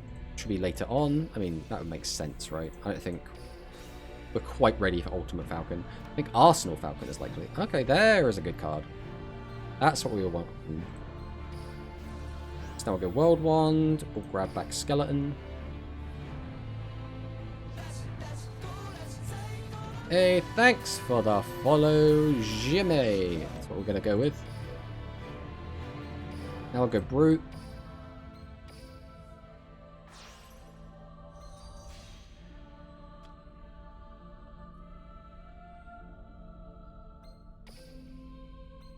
I'm going to go Symbol. Bring back Ding. We don't really get a choice. We have to send this to Grave. Does it have anything that says we can't? Forbidden Lance. Oh. Unaffected by the effects. We still get to send this. So I just win. Oh, what does this guy do? Add a speed or speed deck to your hand. Okay, that's fine. Because that's not even the one that stops battle, right? So now we just go to battle. And we swing. Hey! Jimsy! Okay, we're going to go with Jimsy. Jimsy. I like Jimsy. So, Raid Raptor skill basically show we have one of the best rank up magic, so we can make Odd Eyes for full clear or Satellite Cannon Falcon. Which, by the way, Satellite Cannon, like the OG card, is really cool. Like, it's really crap. But the idea of just having a satellite cannon is awesome. So the fact we have Satellite Cannon Falcon is one of the coolest shit, right? That is just style points up there, right? That is one of the coolest cards of all time, right? Just had a fun ranked game. Saved it as a replay if you want to take a peek later. We could take a peek in a second one. I love Raid Raptors, I really do. I just hope the deck plays a lot better. I mean, fingers crossed. The deck always struggled with having to rely on Force Strix all the time, right? That's always been the deck's major weakness. It's always awkward to, like, try and make plays without using Force Strix. For Rush, I hope they will bring out some of the new maximums in both Duel Links, but also the OCG in the future. The new ones called Design-wise. The problem is, the newer maximums are way, way stronger. I mean, just take a look at the Harpy maximum, right? That card is limited to only one of each of the side pieces because it's crazy, right? It's crazy strong. So we want to make it as inconsistent as they can, right? Come back as real. I mean, yeah, we got lucky. Let's face it. Satellite Cannon Falcon is really good and underrated. One of the best back row removal cards. The Archetype. Star points plus anime points plus Solar Beam. Actually, for now, Raid Raptors is basically Utopia control with the other XEs cards. Yeah, I mean, new maximums for the main game. I don't think... So maximums have always been in a really weird place design-wise. So, in terms of, like, actual good maximum decks, physically, it basically comes down to jam as many of the good maximums into your deck as you can. And then basically have lots of different maximum pieces that you can discard and draw and filter through your deck until you just make a maximum. So they become, like, maximum pile decks. And it's a bit weird. The only one that doesn't really do that, I guess there's, like, a couple. One of which is Harpies. Harpies have their own thing. They don't care about other maximums. And the only other deck that doesn't is the Vocalized Phoenix deck. And Vocalized Phoenix is like a Pyro maximum that, again, doesn't want other maximums in its deck. It just wants to be on its own. All the other decks are just like, stick as many different maximums in as you can. Which I think is why all of our maximums in Duel Links are limit 3 to say, no, please don't do that. We want you to play them like they do in the anime, right? Please don't just build a ton of different maximums all into one deck. But yeah. It is now 3:15. Should be the very top of my replays. So let's go watch Martin's replay. Are we friends yet? Is the question, Martin. That is always the question. Go away, event. We don't care about you. So I'll go ahead and chuck this in just in case. Yes, we are. Okay, what's your name then, Martin? Am I going to be able to spot it easily is the question. Because I am friends with a lot of people and I easily lose track.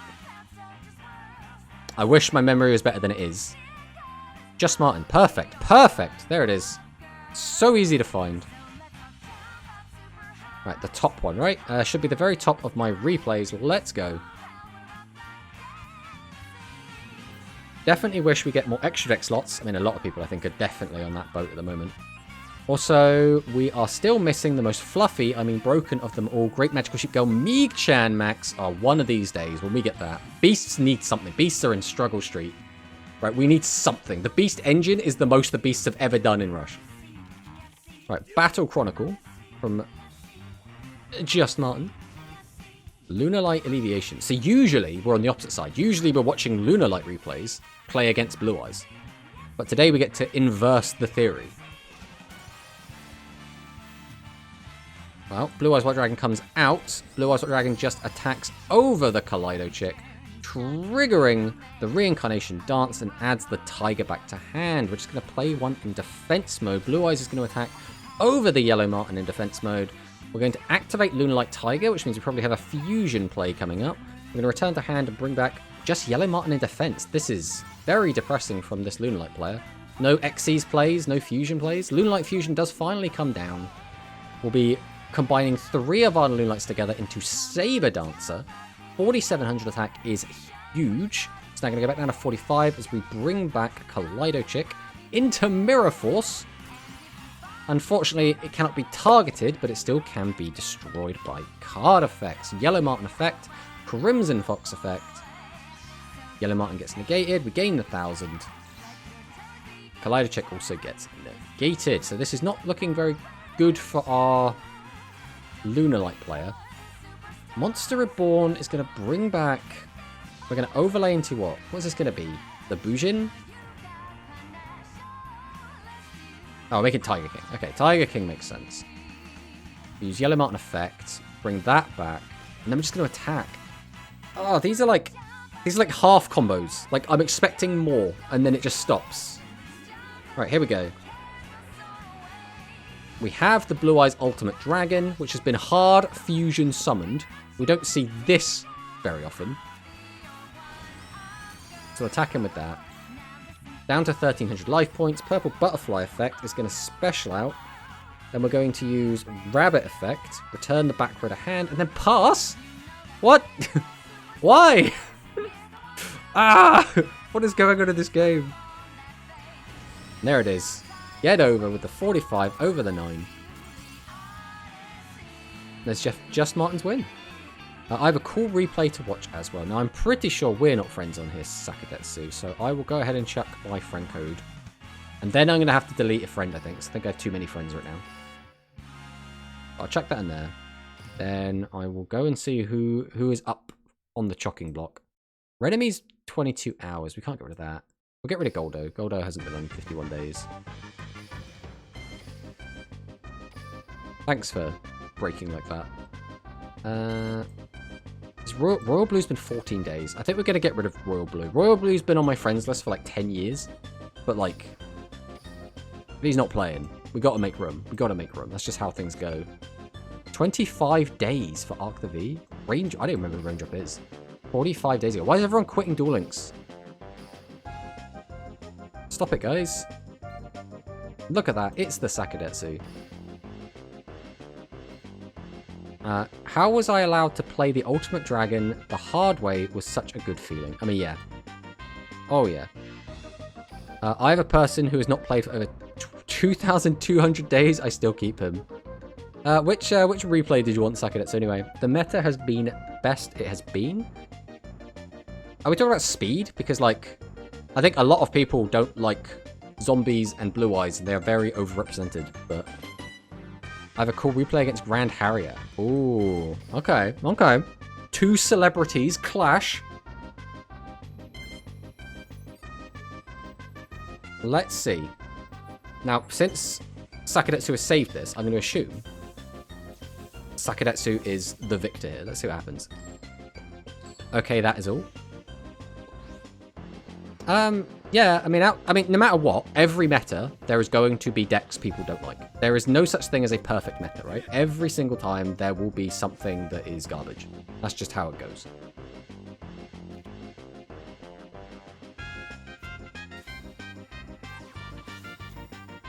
Oh, Grand on the TGs, which is one of his more favoured decks. I was half expecting this to be his Trap Trick Valkyrie deck, but... So, we're going to be Synchro Shokuning into everyone's favourite TG Star Guardian. Star Guardian effect is going to return the Screw Serpent back to hand. We're then going to use Star Guardian's effect to bring out the Screw Serpent, which will use its effect to bring back the Booster Raptor. We're then going to link them all off into... Which link 3 points all 3 down? I'm like trying to think. TG Strident Launcher. I don't think I've seen this card before. Let me pause this for a sec. I literally don't think I've read this card before. To card Link Summoned, you can special summon 3 TG monsters, 1 from your hand, 1 from your deck, 1 from your graveyard in defense position. Also, you cannot special summon monsters for the rest of this turn except TG monsters. You can only use the effect TG Strident Launcher once per turn. If your opponent cannot target TG monsters, this card points to with card effects. That's very good. Very, very good. We bring back 3. We're going to Synchro Shokan once again. All my friends are more than 400 days. You need more friends. New friends. TG Power Gladiator. Then we're going to link. We're going to Synchro Shokan those off into... Is this the big boy? Is he coming? Blade Blaster. Oh boy. Do not make Blade Blaster often. We'll go about Recipro Dragonfly. Do a little shuffle there. And then we're going to make... This is it. This is it. Here it comes. Here it comes. Everyone's favorite. Everyone knows him. Everyone loves him. TG Halberd Cannon in defense mode. That also cannot be targeted with effects. Oh, okay, okay. So we're playing the junk TG stuff, right? This is the TG Stardust deck. So we're going to send Wheel Synchron and Junk Converter to Synchro Shokan out Clear Wing Synchro Dragon, which is going to get negated by the Halberd Cannon. So that's that gone. Junk Synchron comes out, brings back Converter, then we Synchro Summon those two together into what we can only assume is going to be a Junk Warrior. There it is. Coming down. Junk Warrior effect doesn't really matter. Junk Converter's effect, on the other hand, brings back the Synchron. Then we're going to go for those into an 8, which is probably going to be a Stardust Dragon. Here comes the Stardust. This is just very Yusei at the moment. Shooting Star Road TGEX. And then we have gone ahead and made our Formula Synchron, which does also turn Starlight Junktown on. So now we'll make this, which should trigger Starlight Junktown Junction, even not Junktown, which will then send a card back. Brandon summons out 2 TGs. We're going to make a 5, which is probably going to be Guardian again. Oh, it's Wonder Magician. Okay, Wonder Magician comes down. Oh, Lance. Lance pretty good here. Here comes Screw Serpent and Booster Raptor. We're Synchro Shokuning once more. TG Star Guardian comes down. There's the Veiler! That's so big. He's now stuck with 2 tuners. Therefore can do nothing. Recipro Dragonfly comes down. We bring back the Stardust. Oh, here we go. Here's the big boy. Oh! Everyone hold your applause, please. Here he comes, shooting Quasar Dragon. 1 attack, Wonder Magician effect. Shooting Quasar Dragon says, no, you are not allowed to use your effect. Second attack, clears the board. Grand has 1 card in hand. Activates limit removal, discards, and there is the Quasar Negate, and that is going to be the game, as nothing in the graveyard does anything. We are going to Synchro Overtake. This does feel like a bit of a BM, but, you know, why not? Why not? It's our win. It is our win. Put Clear Mind music on. I do not have that set up, Sakadet, so I'm not going out of my way to do that. But that was a very good replay. That was a lot of back and forth. You had just the right interruptions just when you need them, and shooting Quasar Dragon is a hell of a card. But what chat do we miss out during that? Personally played, the meta's been best. Some people play Rush, Duel Links every day. Others are weak. I mean, even I don't play every day. I try to, but I don't. I delete them all. Damn, put Clear Mind music on. I have Spicy Replay versus Shoe Ships. Also, I have Vela in hand. I mean, yeah. So gross. Yeah, we can watch that. I don't think I have you on my list, though, RPG Prince. So you're going to have to add me if you haven't already done so. We did delete 2 friends, so we should have room. 25 days on that. We're probably going to delete this person as well. Got to have room. We've always got to have room. I mean, I top deck another Vela. Ah. Yeah, Vela is kind of broken, right? In a lot of ways, Vela feels like it's too good for Duel Links. Have you added us yet, RPG Prince? If you scroll up a little bit, you should be able to find our code. So I don't think we already have you, unless you have a strange name. What's your ID? Alright, I'll post it again. There it goes. Vela is the OG hand trap. Also, Yosei have voice line. So 2 reasons for me to use it. Now, I get that... Well, first off, Karibo is the OG hand trap, my friend. I'm just going to correct you there. I understand that Vela came out during the... I'm trying to think. It came out early 5Ds. So it came out after, like, Honest was already running around. I think it came out after Trag. But yeah, it was one of the earliest hand traps. But the effect to negate a monster effect is far more relevant in the modern game than it was when Effect Vela actually came out, right?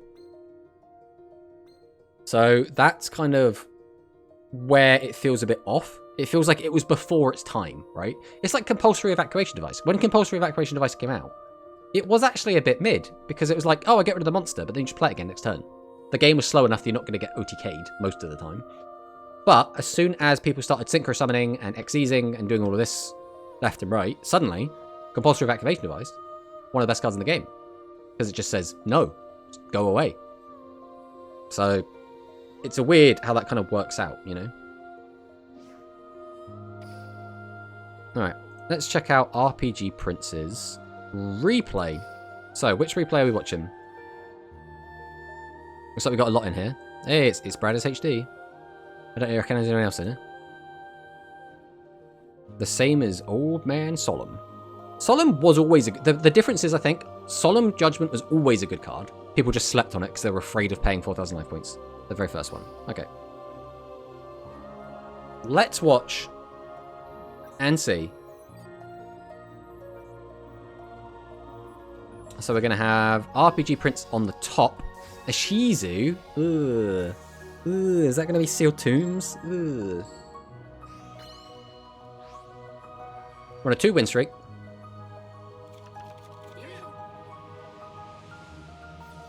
Junk Converter. Discard it along with... Oh, we're all in on the junks. Let's go, baby. Bond illuminates the future. So we're going to send Jet Synchron and add Junk Synchron and Synchro Chase to the field. We're going to flip over our Synchro Chase, which is going to use Jet Synchron effect. Oh, we are just going all over the place. Kristrons. Okay. So Crystron, Solfnir. Then we're going to use Crystron Rosenix, which is then going to special summon Citri. And we're ending with 2 tuners. And then, wait. Okay, I was going to say, I thought we were... I honestly, for a second there, thought our opponent dropped a Crystron then, but he did not. He dropped 2 ships. Okay, so here comes Powered Insectron. Powered Insectron effect with Crystron Impact. Akura's effect is going to go off. We're going to start digging and we find nothing. What is this, bro? Why you got Banisher of the Light in here, bro? What is... Come on. Come on. We just floodgating today, huh? So now we're going to go into... What are we actually going into here? This has got to be Super Dreadnought. So we do have the negate. There's Uni. Now we're going to go into the other Sue ship XEs, presumably. We do already have a little bit of protection. Yeah, here comes Ikura class Dreadnought. Is that fucking sushi? Yes, that is fucking sushi. Behold. They're sushi boats. Right, Crystron Rosenix comes down. We use Sulfenir. Sulfenir's effect. We're going to bring out Thystravern.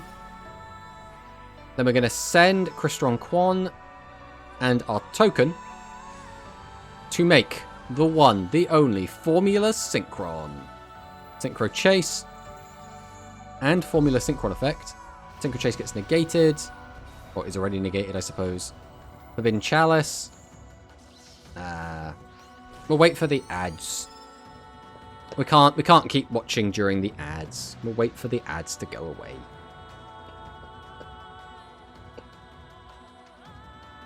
Oh, but yeah, welcome on in. Sandbox. Oh, hope you're having a good day.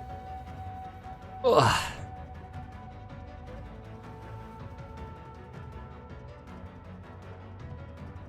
Alright, that is the edges over. He played the Witch. Trash 0, or Trish 0 setup. I could have won. I think it's just normal sushi. I wouldn't recommend trying to eat that, personally, but... I made a misplay at the end. Okay. Let's keep watching them. So Super Dreadnought's going to go for a negate. Formula Synchron in response is going to make a big boy. Is this going to be the Trish, as Sakadetsu predicted? It is Trish 0 Dragon. Get in for the 29 direct. We get a pop. Trish floats into regular Trish. We're going to go for the Sulfenir again. He's going to come out. He's going to get popped. His effect's going to go off. We're going to get out a different Sulfenir. We're going to summon out the Junk Synchron, which is going to bring back the Quan. Then we're going to go for the Crackdown, which gets chained to by Crystron Impact. Here we add Prasiortal. I'd never have to pronounce the Crystron names, so I am struggling a little bit today. Attack over this. Attack over that. Still can't quite finish the game off. We do have the Shari Red.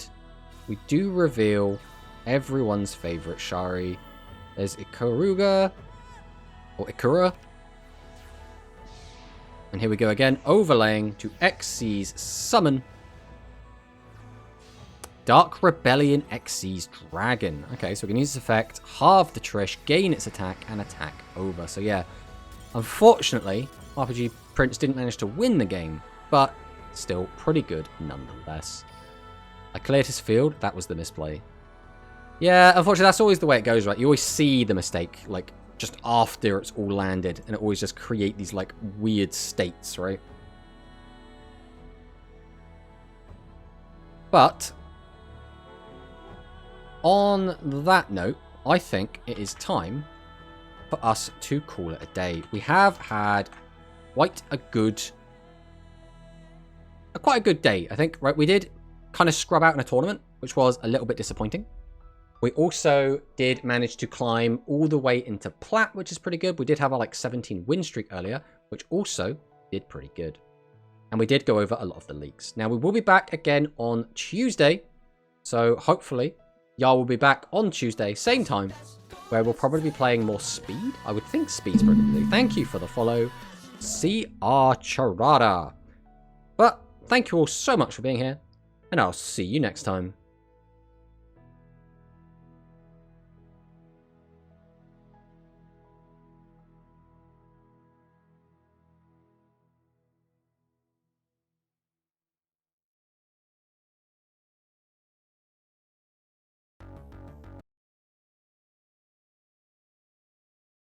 Dang, Kaiba hacked into my dual disk and did this.